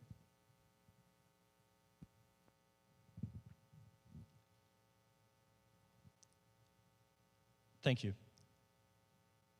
We have our comprehensive planning. Comp planning is about to start. It's going to take about a year. With the comp plan, you have to look at your development. From your development, you get ad valorem taxes. Ad valorem taxes are taken from real property. What I've heard from some of the members up here tonight, and I've heard it elsewhere, is growth for the sake of growth, just more growth, making it easier to do more small, high-density development out here in a finite space with one way and one. I think that's crazy. I think what you have to do is try to get as much money out of the smallest amount of property as possible without adversely impacting our infrastructure. So you get a bunch of, you try to get that ad valorem tax out of a low-density development, one house instead of 10 houses on the same size lot. Less impactful on the infrastructure, easier, less expensive for the city to maintain, controlling your cost basis. So we've been discovered out here in Lago Vista. Our natural growth is going to continue. Developers are going to come out here. People are going to build homes. We're going to grow, and that's going to grow our ad valorem taxes. Working with developers like a Turnback. Boy, their name was Mud, but they worked with everybody here in town and came up with a plan that just about everybody could agree to at the end. And bringing those types of developers in who will develop those types of communities with high tax values is going to grow our tax base and allow us to pay for the things, infrastructure that we need to. And finally, on economic development, I worked with then Council Member David Williams back in 2018 to push to get the Economic Development Director position in our budget. It was added at that time. Mr. Zeno came on board, and he has been wonderful ever since he got here, helping us fill up Lago Vista Village and other places around town. We need to continue that and diversify our tax base, increasing the sales tax money, or money we get from sales tax. Thank you.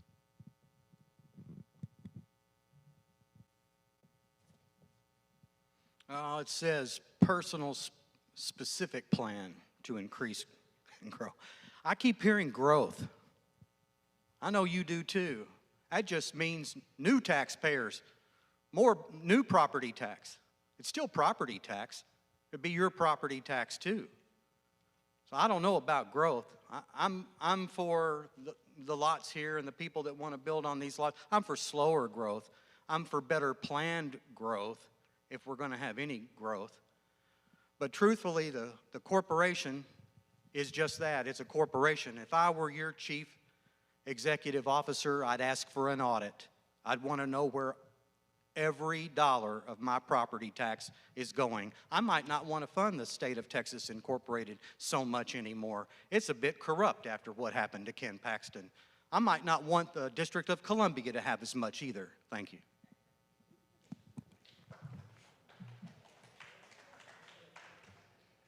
Okay.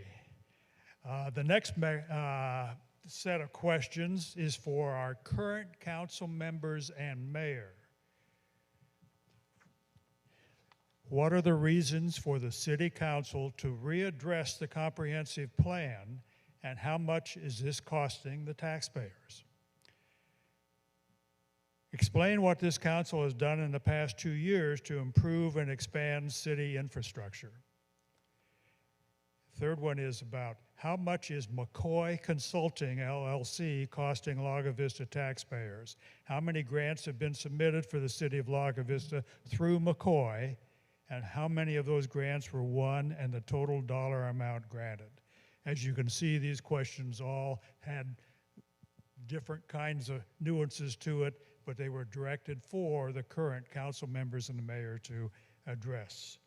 So we will start with Mr. Durbin and move to the right to Mr. Tidwell, and move to the right to Mr. Sullivan, and end up with Mr. Roberts on the far end. That's 3 minutes per candidate. Gee, thanks for letting me go first on this one. The city council is readdressing the comprehensive plan because a lot of things have changed out here. And I think that you can tell that a lot of things have changed because there was an old comprehensive plan, but quite often nobody followed it. They would just change it to meet their needs when every time a new developer came to town or every time they wanted to get something done. We want a plan that we can actually follow for a few years and stick to it to basically to make sure that we are growing in the right direction. And by growth, I don't necessarily mean building of houses or increased density. I consider business growth more important than either of those things. And then in the past 2 years, what we've done to improve and expand city infrastructure is we are going to be issuing a bond package to increase the city's water supply quite a bit, a lot. And this is something that we would have had to do in the first year anyway, in the next year or so anyway, because we are so, we're so close to capacity. And we have bonds to fix the roads, and we are going to hopefully clean up this infrastructure for years to come. And we are working very diligently to make sure that we do it right, not to just buy a couple of years here or there. I remember with Loman's Ford, right before the storm, there was a proposal to put some sort of glazy stuff on top of it, but that would have done nothing in the storm. I think we actually probably lucked out the storm got there before that money got spent. McCoy Consulting, in terms of the grants that have been submitted, the McCoy is actually fairly new in terms of our grant writer, I believe, in terms of, and I don't know if they've gotten any of them through yet, or the total dollar amount of the grants. But we did feel it was important to get a grant writer who goes out and looks for grants, and it's their job to know where the grants are and to find them and to draft an application that will be favorable to the city. Thank you.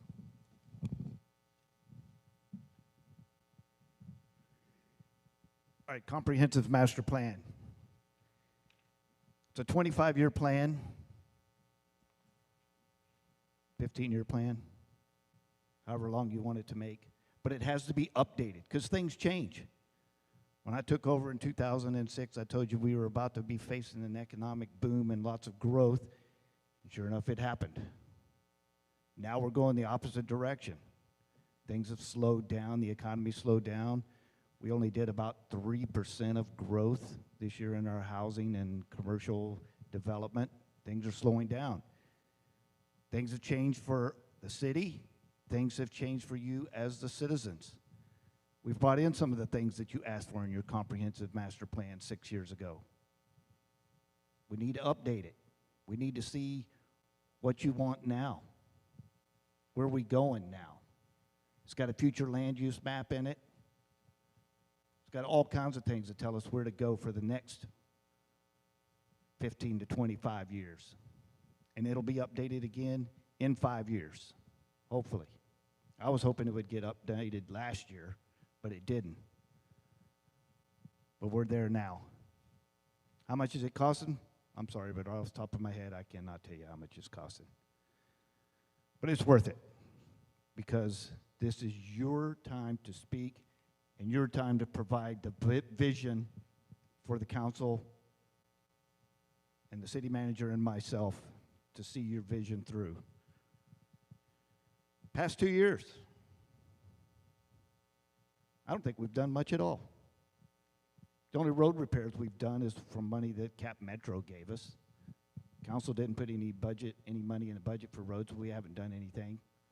Water and wastewater, we've been trying to maintain it, but we haven't expanded. We haven't done anything. But you keep hearing up here, oh, we're going to get it done. We're going to get it done in the future. Bonds. But nothing yet. We don't know. We were supposed to pass a bond last year. We didn't get it done. Hopefully we will get it done, and we will get some infrastructure improvements done. Get it improved and expanded. And so in 2 years, you're not asking this same question. As far as McCoy Consulting goes, they are a professional service provider. They're under the department head. It's something that the department head uses as the consultant. We don't really, as far as council and stuff, we don't really see their work. It's anything that they do is brought to us by the department head and we approve it or something. So as far as what grants they have gotten approved, I couldn't put a name to it. We have got some grants. Thank you.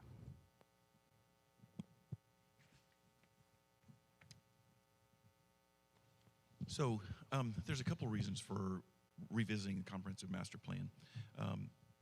Back in 2015, 16, when we first did this, or did the last one, there was no growth in this town, and that's everything that was in the plan at that time is we want growth, we want growth, we want growth. Fast forward 8 years, and we've had 8 years of solid growth, and people are going, okay, maybe I've seen more growth than I wanted to.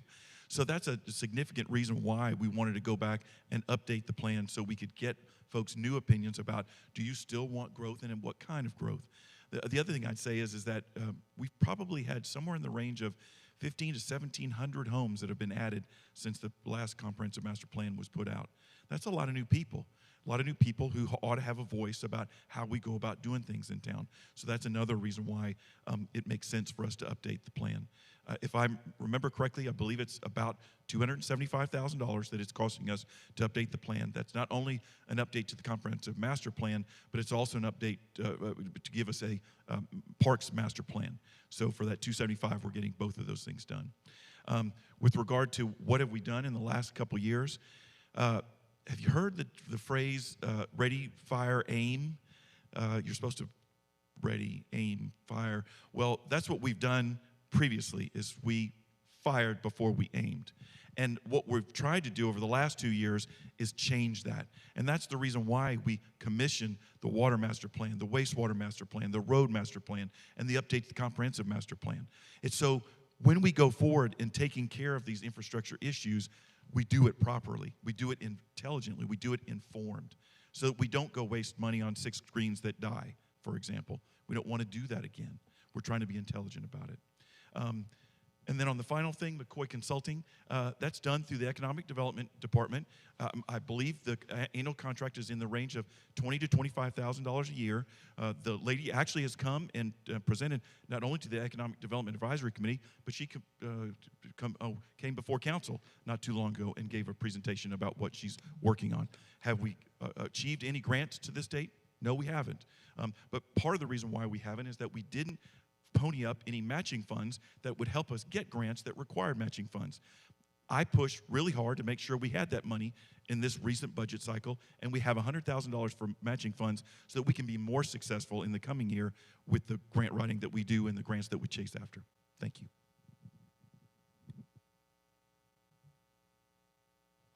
Thank you. Kevin's right. There was no money for the grant writer to put up for matching funds. So if the grant writer was filling out an application on behalf of the city for an item where the state or the entity was offering $100,000, sometimes you actually only have to put up a fraction of that, $40,000, $25,000. There was no money in the budget for this purpose. We did get that added. We brought them on in the past year. This was something that EDAC was pushing for. The EDAC chairwoman, Norma Owen, in fact, I recall this effort started about 3 years ago, and she was pushing for this, and I'm glad that we've got the grant writer now to bring opportunities to us. What are the reasons for the City Council to readdress the comprehensive plan, and how much is it costing taxpayers? My recollection was close to 300,000. I think, Kevin, what did you say, 270,000? Right, I recall 300,000. The future land use map has errors. The future land use map, everybody, it's an exhibit to the comprehensive plan that says what property, whether in the city or in our ETJ, if it hasn't been zoned yet, even if it has been zoned, what that zoning should look like. So when we go through this comp plan cycle, it's an opportunity for us as a community, and we have a citizen advisory committee appointed for this very purpose to work with the consultant, half, who we hired, and they are going to look at that future land use map, and they're going to say, this is where we want the multifamily housing. This is where we want the duplexes. This is where we want the mixed-use commercial in town. They're going to be looking at all that. They're going to look at our growth area where that 6,698 acres exist, and where a prior consultant estimated 2 LUEs per acre. They're going to look at that, and they're going to say, do we really want to bring in 35,000 people potentially from the ETJ? Well, or do we not want to, and then let them still impact our infrastructure, though they remain in the county? That's something to be resolved. Do we need to redefine the density definitions in our comp plan so that we can impact what that looks like with regard to new designations possibly in the future land use map? So that's why we're doing it, so that we can control what the future of Lago Vista looks like and to make sure it reflects the will of the citizenry. Because the last time it was done, there were about 6,000 people in this town. We're going to have 13,500 at the end of this year. In the past 2 years, what have we done? We've got all the planning now in place, the funding allocated, water, wastewater, master plan, et cetera. Thank you. Okay. Continuing on with more specific questions for the candidates, we're going to shift over to just the mayor candidates. And these are two questions that were submitted for the mayor candidates. How does smart growth impact our unalienable rights as Americans? As mayor, how would you address issues such as traffic overflow onto 1431 from the middle school, where responsibility for the problem is spread out over multiple agencies? We're going to start again with Mayor Tidwell, followed by Mr. Peck, followed by Mr. Sullivan.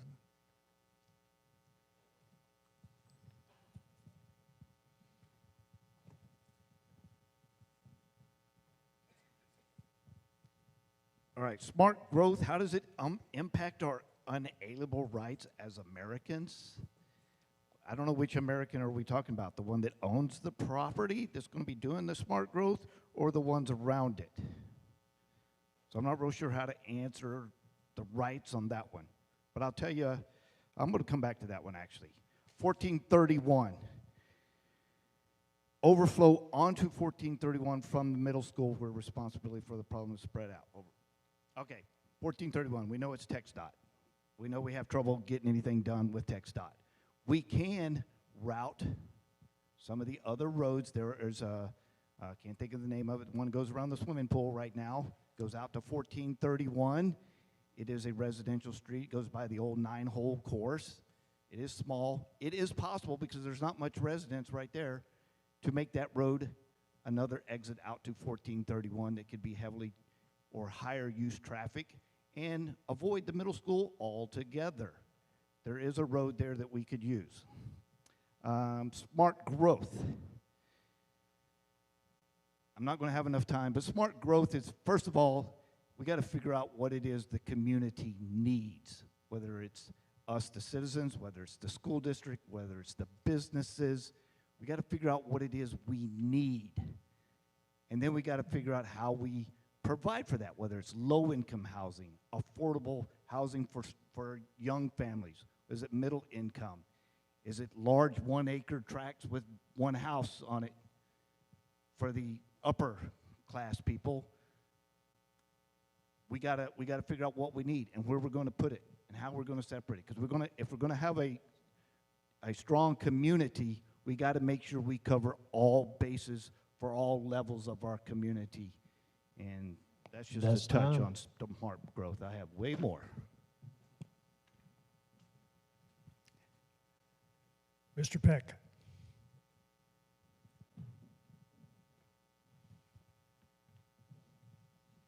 Okay, 1431 overflow from the middle school.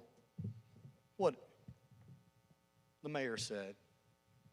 There are a couple of different paths, but releasing these kids 2 or 3 bells, 15 to 30 minutes apart, is another solution. Pretty easy to implement something like that.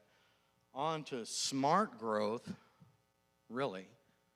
I don't like the word smart. I don't like smart cities. I don't like 15-minute cities. That has to do with control. That has to do with controlling you personally. You want to stay the hell away from smart anything. 15-minute cities, smart, slow growth, planned growth, where it doesn't impact critical infrastructure. That's the best way. Now, this other one was how it impacts our unalienable rights. I'm glad that was brought up because I've reserved my unalienable rights. I don't operate off privileges from a corporation and bylaws. I operate from unalienable rights. That's the Constitution, the Declaration of Independence, and your Bill of Rights. On my application for mayor, beside my name, is UCC 1-308, without prejudice. I will not have my unalienable rights violated. I will not trade them for civil privileges from any corporation. Thank you.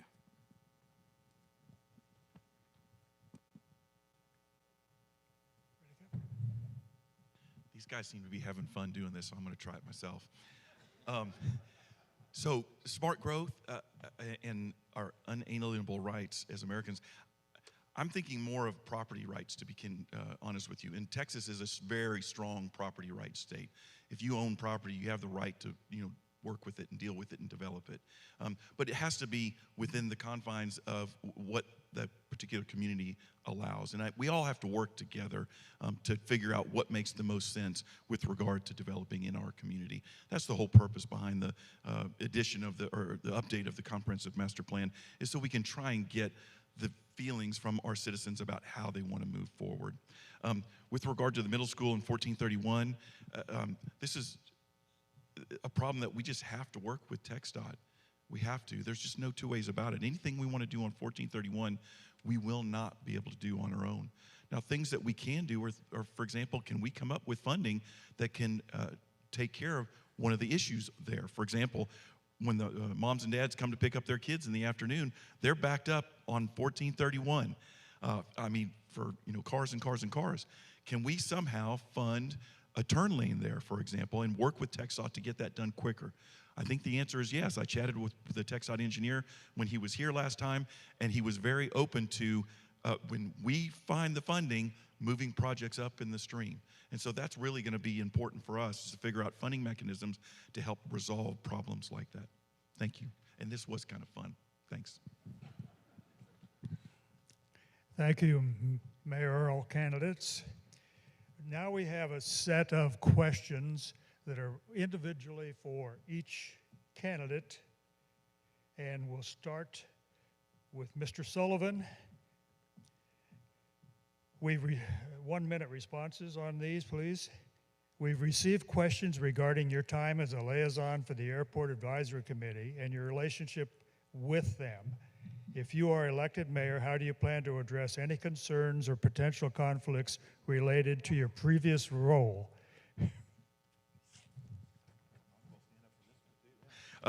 So when I was liaison for the airport, they actually loved me when I was first there. Then when I wanted to try and hold them accountable to federal law, they didn't like me so much anymore. But what I would say is this.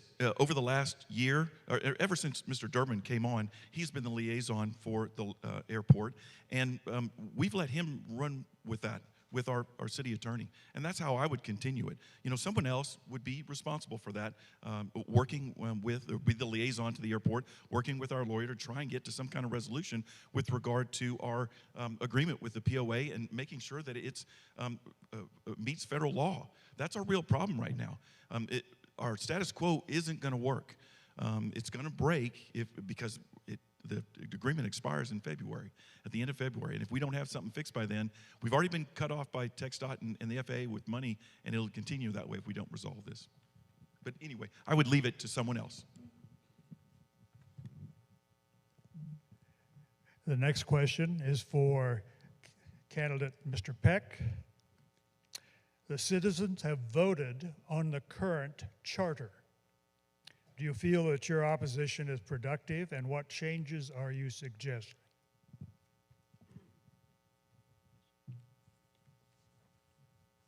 Okay. The current charter is operating incorrectly, unconstitutionally, period. You'll see executive mayor on my signs. That's what you'll get. You'll get someone with honor and integrity who, when they solemnly swear an oath to preserve, protect, and defend the Constitution, I'll do just that. I'll uphold Article 4, Section 4, separation of powers, an executive mayor, a legislative council, and a judicial municipal court. With honor and integrity, it'll run correctly. That's the way it should in America. Thank you. The next question is addressing Arch Davila and Dick Weatherly, previous city council members. And we'll start out with Mr. Davila first, followed by Mr. Weatherly. When you previously served, what were your main accomplishments? What new challenges exist now that, if elected, make you better suited?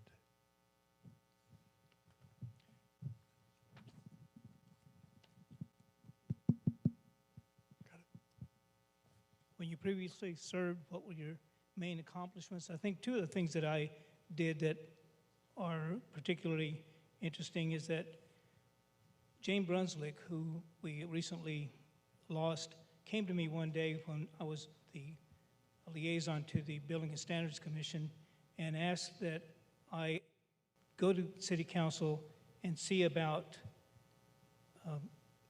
creating dark skies community.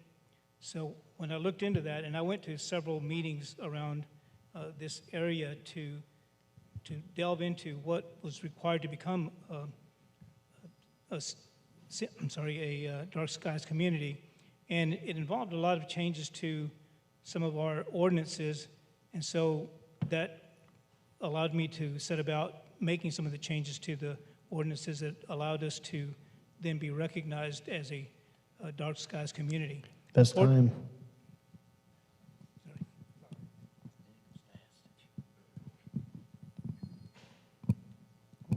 1 minute. Wow. When I previously served, the main thing that I did was right after I got on the council, I found out that we had no street plan. Street plan was years old and was done by a sophomore at Texas A&M. A lot of skill there.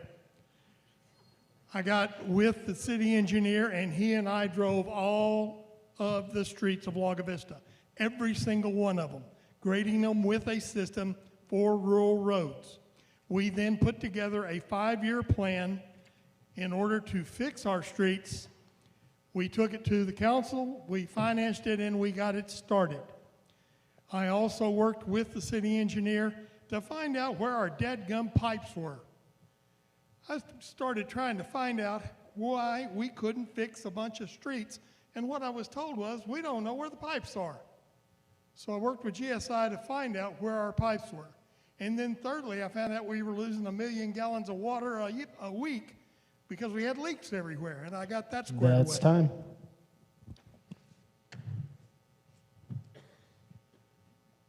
A question for Mr. Durbin. What civic or volunteer activities are you currently involved in?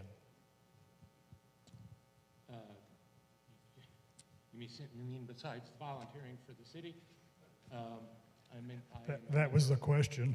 I am a member of the Texas Bar College. Oh, sorry. Sorry about that. Currently, I volunteer for the city. That's where I choose to volunteer most of my time for. City Council takes up a night every 2 weeks. It also requires generally most of the weekend before reading through a 300 to 600 page packet to get ready for council meetings. I also am a member of the Texas Bar College, which is a specialized accreditation from the Texas Bar regarding continuing legal education. And that's about all I got time for. A question directed for Mr. Roberts. Please define in specific terms exactly what smart growth and better planning means to you and how that would be applied in Lago Vista. Thank you. I'm really glad this question came up. I want to be clear, it's smarter growth. Smarter, not smart growth. That's a euphemism associated with the political left, the left coast, and the right coast. That's all about high density development and trying to squeeze as much out of every acre as you possibly can through density, density, density. That's not what I'm talking about. Smarter growth is not replicating the mistakes of the past. When I got on the council, in the first quarter of being on council, I asked a question. I said, what is our city's current water and wastewater capacity? Crickets. No one knew. Prior city councils approving these PDDs and these zoning changes were doing it without even knowing what our city could accommodate. Smarter growth, better planning is not repeating the mistakes of the past.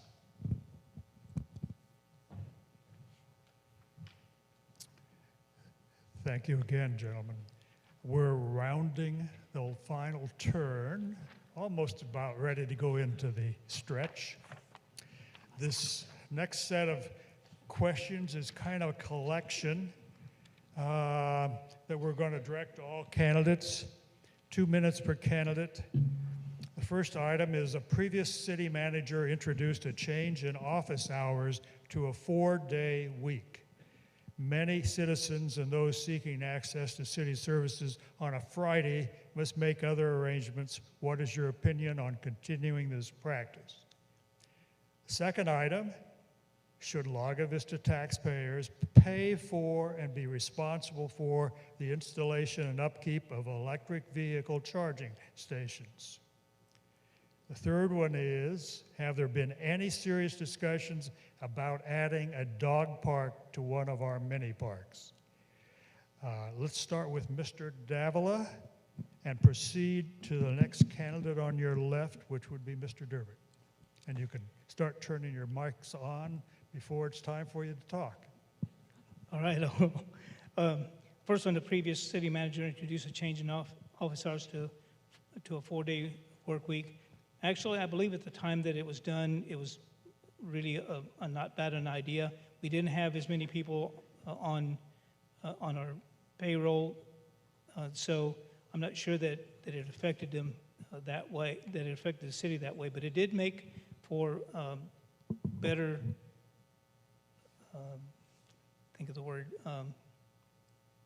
the people that worked at City Hall then were happy about not having to work that 5th day. Even though they had to increase their workday by 2 hours. Do I think that, what is your opinion on continuing this practice? I believe that if there's enough people in our city that are not able to get to the city hall all 5 days, then maybe that's something that we should consider, is to go back to a 5-day work week. The second one is, should Lago Vista taxpayers pay for and be responsible for the installation of upkeep of electric vehicle charging stations? I have no idea about how to deal with that, because I don't have any real knowledge about these electric vehicles and what's required and how long it takes to charge them. The last one is, have there been any serious discussions about adding a dog park to one of our mini parks? Not to my knowledge. That is something that we possibly could conceive of and make happen, but I don't know of any serious discussions that have happened in the past. Thank you.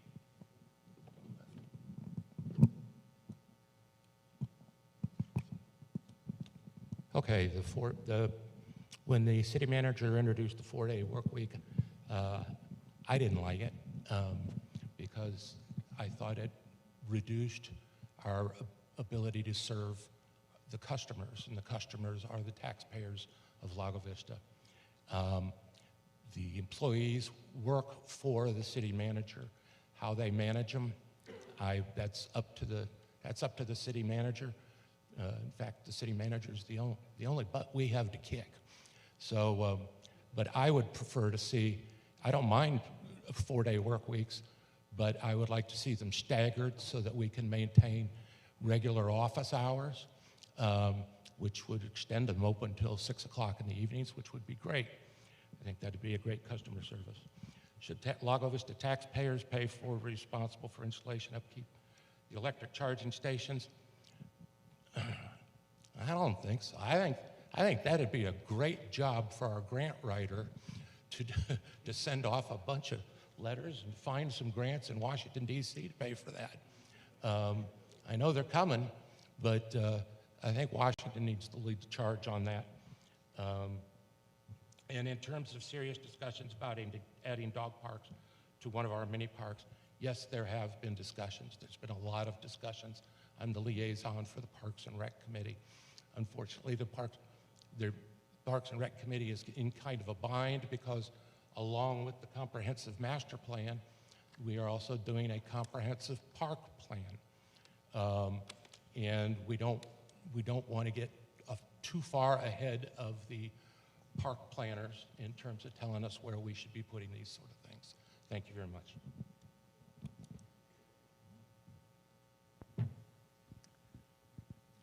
I was very involved with the city manager when the change was made to the 4-day work week. Not only did it make the employees much happier, and I think we have seen a better retention of our employees since this was implemented. I'm not sure on that, but I believe so. And the other thing we found was an increase in productivity. If you don't have to spend about an hour getting ready on 4 days, you get more done than spending an hour on 5. So productivity was increased with the personnel that we had. I definitely do not think that we should be responsible for charging stations. As you said, a grant writing thing, or some of these companies that are making the electric vehicles, get them to come out and put in charging stations. I don't think that that should fall on the city to produce. And there has been serious consideration of a dog park from the very time that we started discussing the Sunset Park. That was one of those things that was brought up and discussed, but at the time there wasn't the funding for it.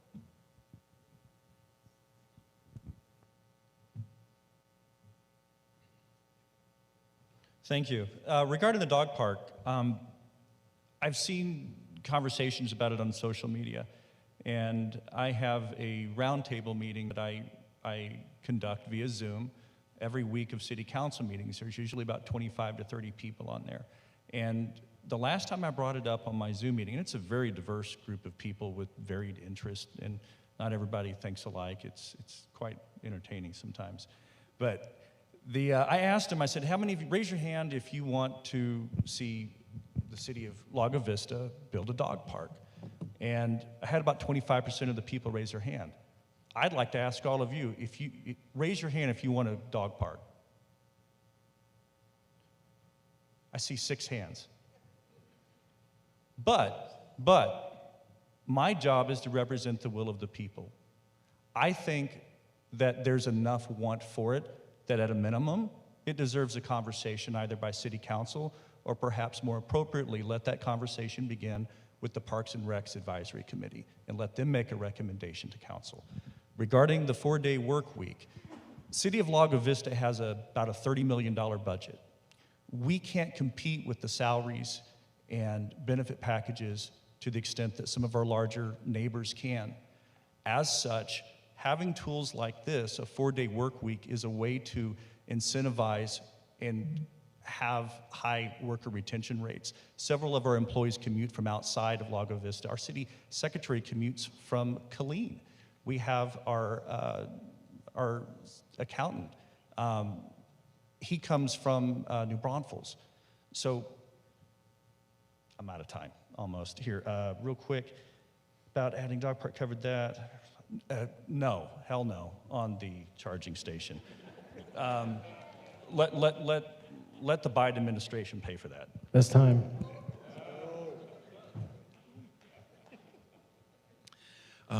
So I'm okay with the 4-day week. One of the things that we benefited from when we went to that is the extended hours. So people were able to come into the office before they went into work, or they were able to go after because we opened earlier and stayed later. So we ended up helping quite a few people by doing that.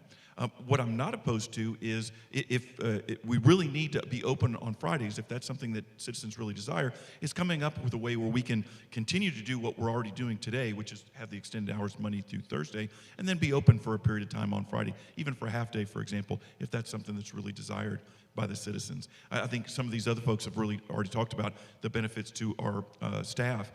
We have to be cognizant that we want to have our staff be as happy and healthy as possible so that they're giving you good customer service. And this is one of the things that they like. And so if we can do this but still provide for the citizens on a Friday, I think we need to find that type of solution. On the electric vehicles, there's bazillions of dollars in the Infrastructure Act. That's where we need to go to get our money if we're going to put any kind of electric chargers in or get the manufacturers to do it. No, our citizens should not be paying for that. You'll be paying for it through your federal taxes. And then on the dog park, yes, there have been discussions. I think eventually it will happen. I think there's 2 things we need to keep into account.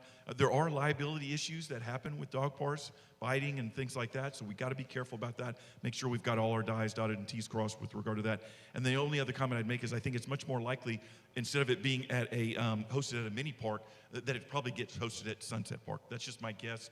We'll see as time passes. Thank you.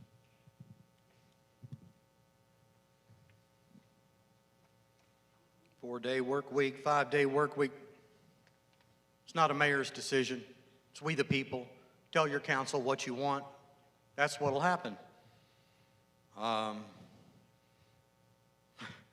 Electric vehicle charging. Does anyone have any idea how much fossil fuel it takes to create a electric car battery, a lithium battery? And it lasts what? 600 to 800 hours, and then it's hazardous waste. No, we don't need to be doing that. A dog park? I want one. I'm a dog person. I have dogs. It's a POA question, but yeah, absolutely. I'd like to use the rest of this time to go back to the individual question that was asked me. Citizens have voted on the current charter. A small fraction of the electorate, without a proper debate, voted for a city manager council form of incorrect mob rule government. Do I feel that my opposition is productive? Yes, it returns us to a constitutional framework. with checks and balances and a veto to pump the brakes on a legislative overreach. Also, Marbury versus Madison, 1803. Any legislation that is repugnant to the Constitution is null and void, as if it never occurred. Therefore, Mayor Tidwell, you are an executive mayor. Thank you. Thank you. All right, come November, things are changing. All right. Electric vehicle charging stations, no. The city and the taxpayers, no. If PEC wants to come in and set up a station somewhere, that's fine. PEC can do it. However, being the capitalist that I am, somebody up there should start their own charging station business and let people park their cars and you get the revenue for it. All right, dog park. Yes, there has been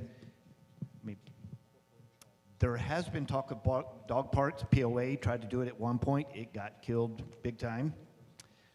City, we discuss it off and on. We have not had actual discussion. We'll wait till Parks and Recs comes to us with a recommendation on that. That is where it should start. Just know, I have no problem with dog park. Just know that because of the liability and the disease and the things that they cover, they are very expensive. Cedar Park had to completely drain their pond not too long ago and dig up all the dirt because there was parvo or something in the soils. I don't know. It's really expensive. So I'm okay with the dog park. Just know it's not cheap. City 4-day work week. That was brought in for efficiency and morale. People couldn't get there before 8 and could not get home by 5, so they extended the hours. Your administrative department heads have city council meetings on Thursday that go to 1:30 in the morning, and so for morale purposes, they were given Friday off. There were some other efficiency things in there with the work hours, but I would like to see it be on a rotational basis, so at least the administrative offices at City Hall are open on Friday.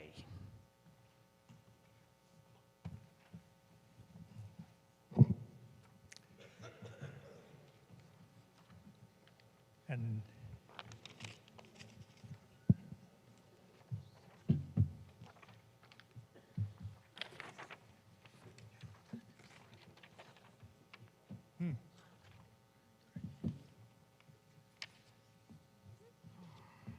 okay, I thought maybe she was passing out some more questions. It's just a slide, I'm sorry. So all the candidates here, this is a 2-minute summary. Summarize your positions and outline the value they would bring as mayor or a member of the Lago Vista City Council. So we'll go back to our original order. We'll start with Mr. Sullivan, 2 minutes, summarize your candidacy. Thanks, sir. So thank you for coming out tonight. Your presence here shows your commitment to the community, and we very much appreciate that. In closing, I kind of want to show some key differences between myself and Mayor Tidwell. No offense, Mr. Peck. First, I push for intelligent use of debt to make sure we can complete infrastructure projects required by our recent growth. In contrast, the mayor has been debt averse and even brags about it in his postcards. You can see it right there, no debt. The problem with that approach is it can't keep up with our needs in a fast-growing environment. A perfect example is the 2019 road plan that he and the council devised. Using a pay-as-you-go approach, the plan got off target very quickly and is years behind schedule. Fast forward to today, and we have a 3-year road plan. It's going to be funded with debt, and it's going to get done because the money's allocated.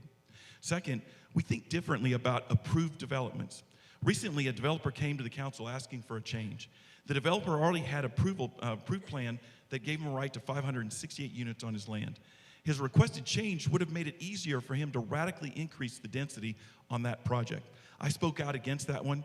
The mayor was the only one that voted for that one.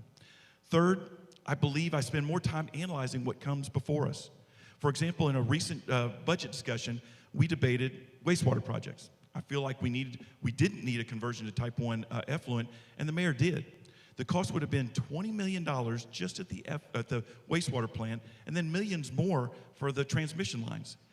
We have limited debt capacity, and spending 20+ million on a want instead of a need made no sense to me, and the rest of the council agreed. Finally, if I were Mayor Tidwell, I wouldn't be running for re-election this year. Mayor Tidwell has served for 11+ years on council, the last 6 years as mayor. 10+ years of serving and pushing your ideas is enough in my mind. I've served for 5.5 years now.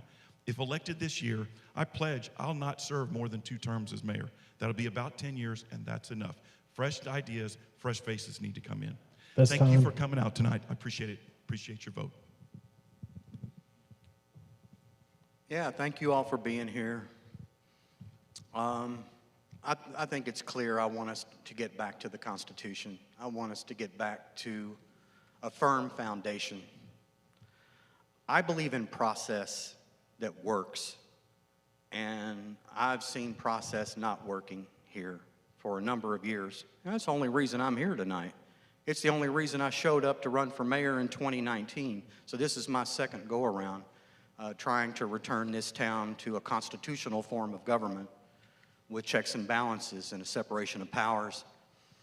I believe we, the people, run our community. We do it through our legislators.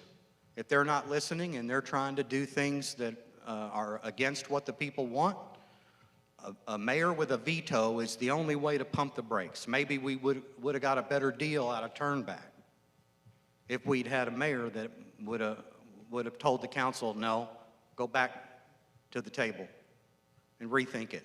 Maybe we wouldn't be stuck with Dodge. Anyway, I feel that process is important. I think that we should listen to our advisory boards, not disenfranchise them.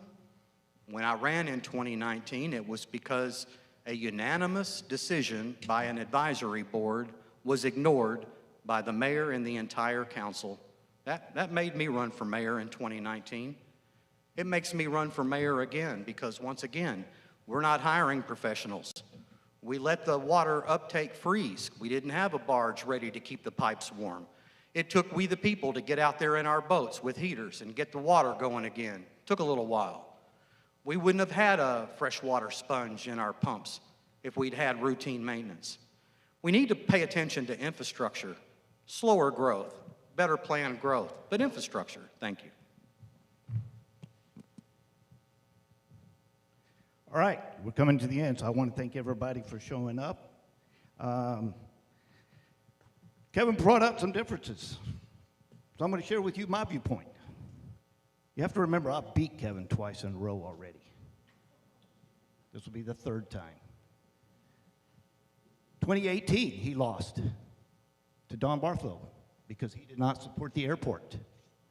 He got reelected in 2020. What's the first thing he does? And I have it right here in my hand. He shoots off a letter to the FAA and TxDOT without council approval, just acting on his own, and told them that they should withhold our funding. Hold on. So as of 3 years, we have no funding. Here's who contacted the feds. I have the email right here. Would you like me to read it? You want to give me some time? Let me read it. This is the person who rang the bell and cut off the funding. I know, that's what I said. He's the one that cut off the funding. Exactly what I said. For 3 years, we have had no funding because of this letter right here sent to the FAA and TxDOT. Yes, we have to get approval. We got to get a contract through the fence done by February, or we will still lose that funding. But the reason we haven't had it is right here. We want to talk about smart growth and infrastructure. I have a resolution right here that Kevin championed in 2017. Infill incentive program. Gave away $300,000 of free infrastructure where Silverton sold their homes. Waterloo came in, dropped all these cookie cutter homes in the Owens area and didn't have to pay for a single bit of infrastructure. Not a single bit. No impact fees, no nothing. Yes, there's differences, and I don't have time to go through them all. But I got plenty.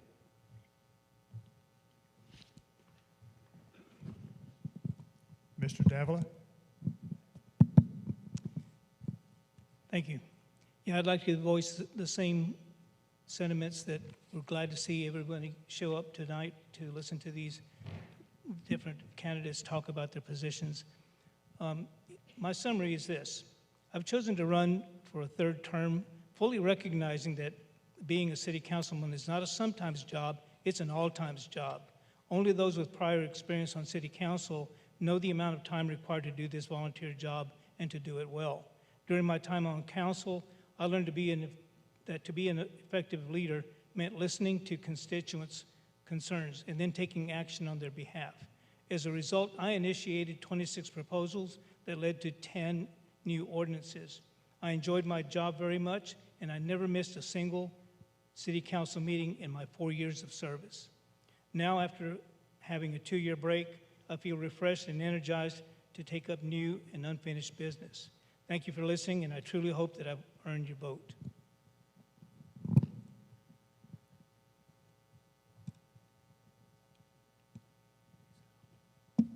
I'd like to thank everybody for coming out tonight, and I also hope and plead with you to encourage your neighbors and other citizens of Lago Vista to come out and vote. The last election 2 years ago, there were less than 1,000 votes cast. So, you know, that's not very good. We need to increase that. I don't want to represent just the 800 people that voted for me. I would like to represent much more than that, a much larger percentage of the population. In terms of my positions, I would like to continue to seek better governance, and by that I mean seeking. We've put a lot of new policies into place, and that's you know, I've encouraged that because we need to treat every developer the same. Every process needs to go through exactly the same way to keep the city out of litigation trouble. I didn't mention it in my opening, but I've been a lawyer for 35 years, and I know how much expensive litigation is. So to do that, you have to maintain some discipline and follow the procedures the same way every time. I'd like to keep working hard for our police department and get them the equipment they need to keep us safe. I don't want to wait. And in terms of getting things done now, I liked Kevin's analogy, a ready, aim, fire, as opposed to just fire. You know, so just get things done. Well, I'd rather do correct things than a bunch of things, half of which are no good. And it's taken a lot of time to correct a lot of the mistakes of the past. And I hope you'll give me a chance to continue to do that. Thank you very much, and I humbly seek your vote.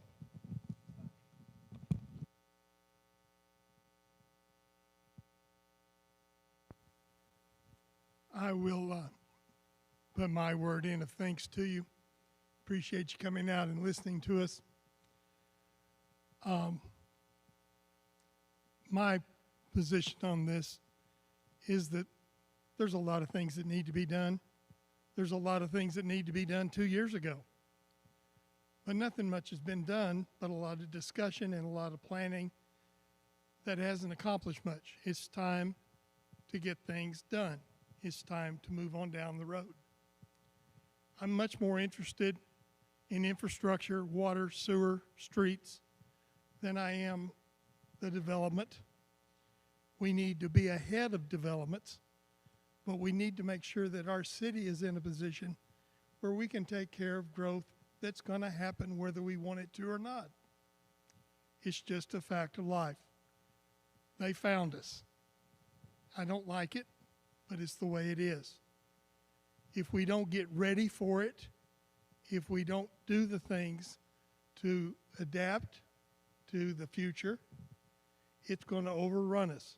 We're going to end up in the same shape as other cities that are having to go through all kinds of things just to meet the needs of who's there right now. I ask for your vote. I'll be that voice that pushes it down the road. Thank you.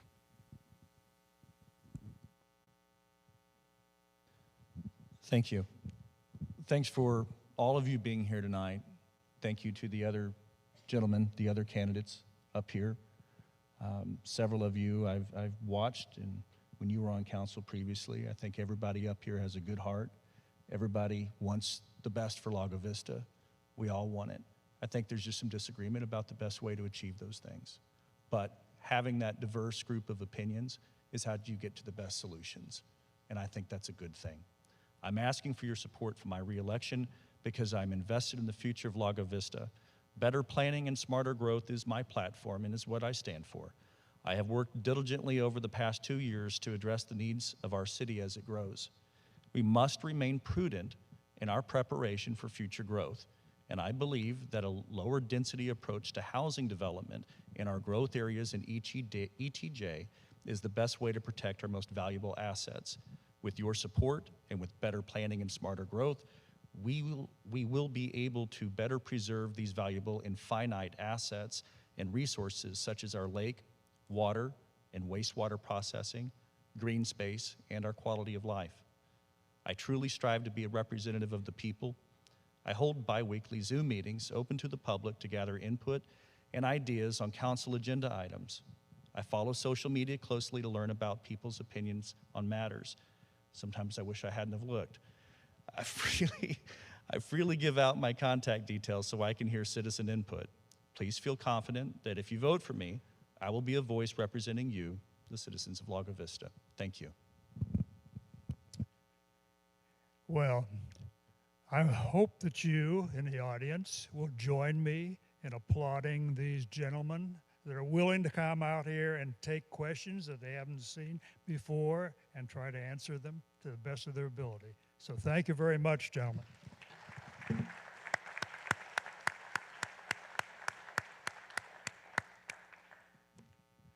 Certainly like to thank the Lago Vista ISD and Darren for running the mics and helping us out.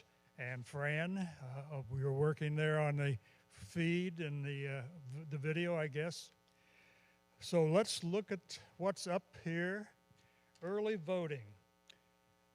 I do highly congratulate those involved with getting early voting in Lago Vista.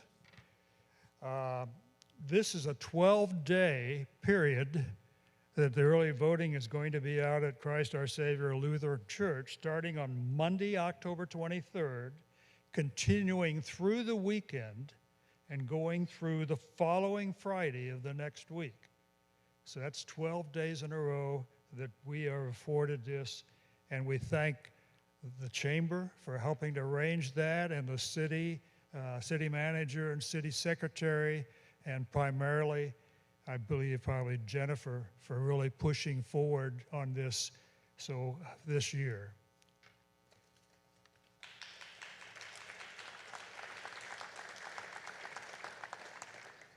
The last slide is Election Day voting. Polls are open 7 a.m. to 7 p.m. at the High School Performing Arts Center and at the K Oaks Clubhouse. And also there's a community center at Jonestown if you care to go there. Thank you all for attending and your patience sitting during this period of time. We made our objective, Jennifer, of making it before 10 o'clock. And thank you, gentlemen, again for relinquishing some of your minutes occasionally so that we could make it before 10 o'clock. Thank you again, and good night all.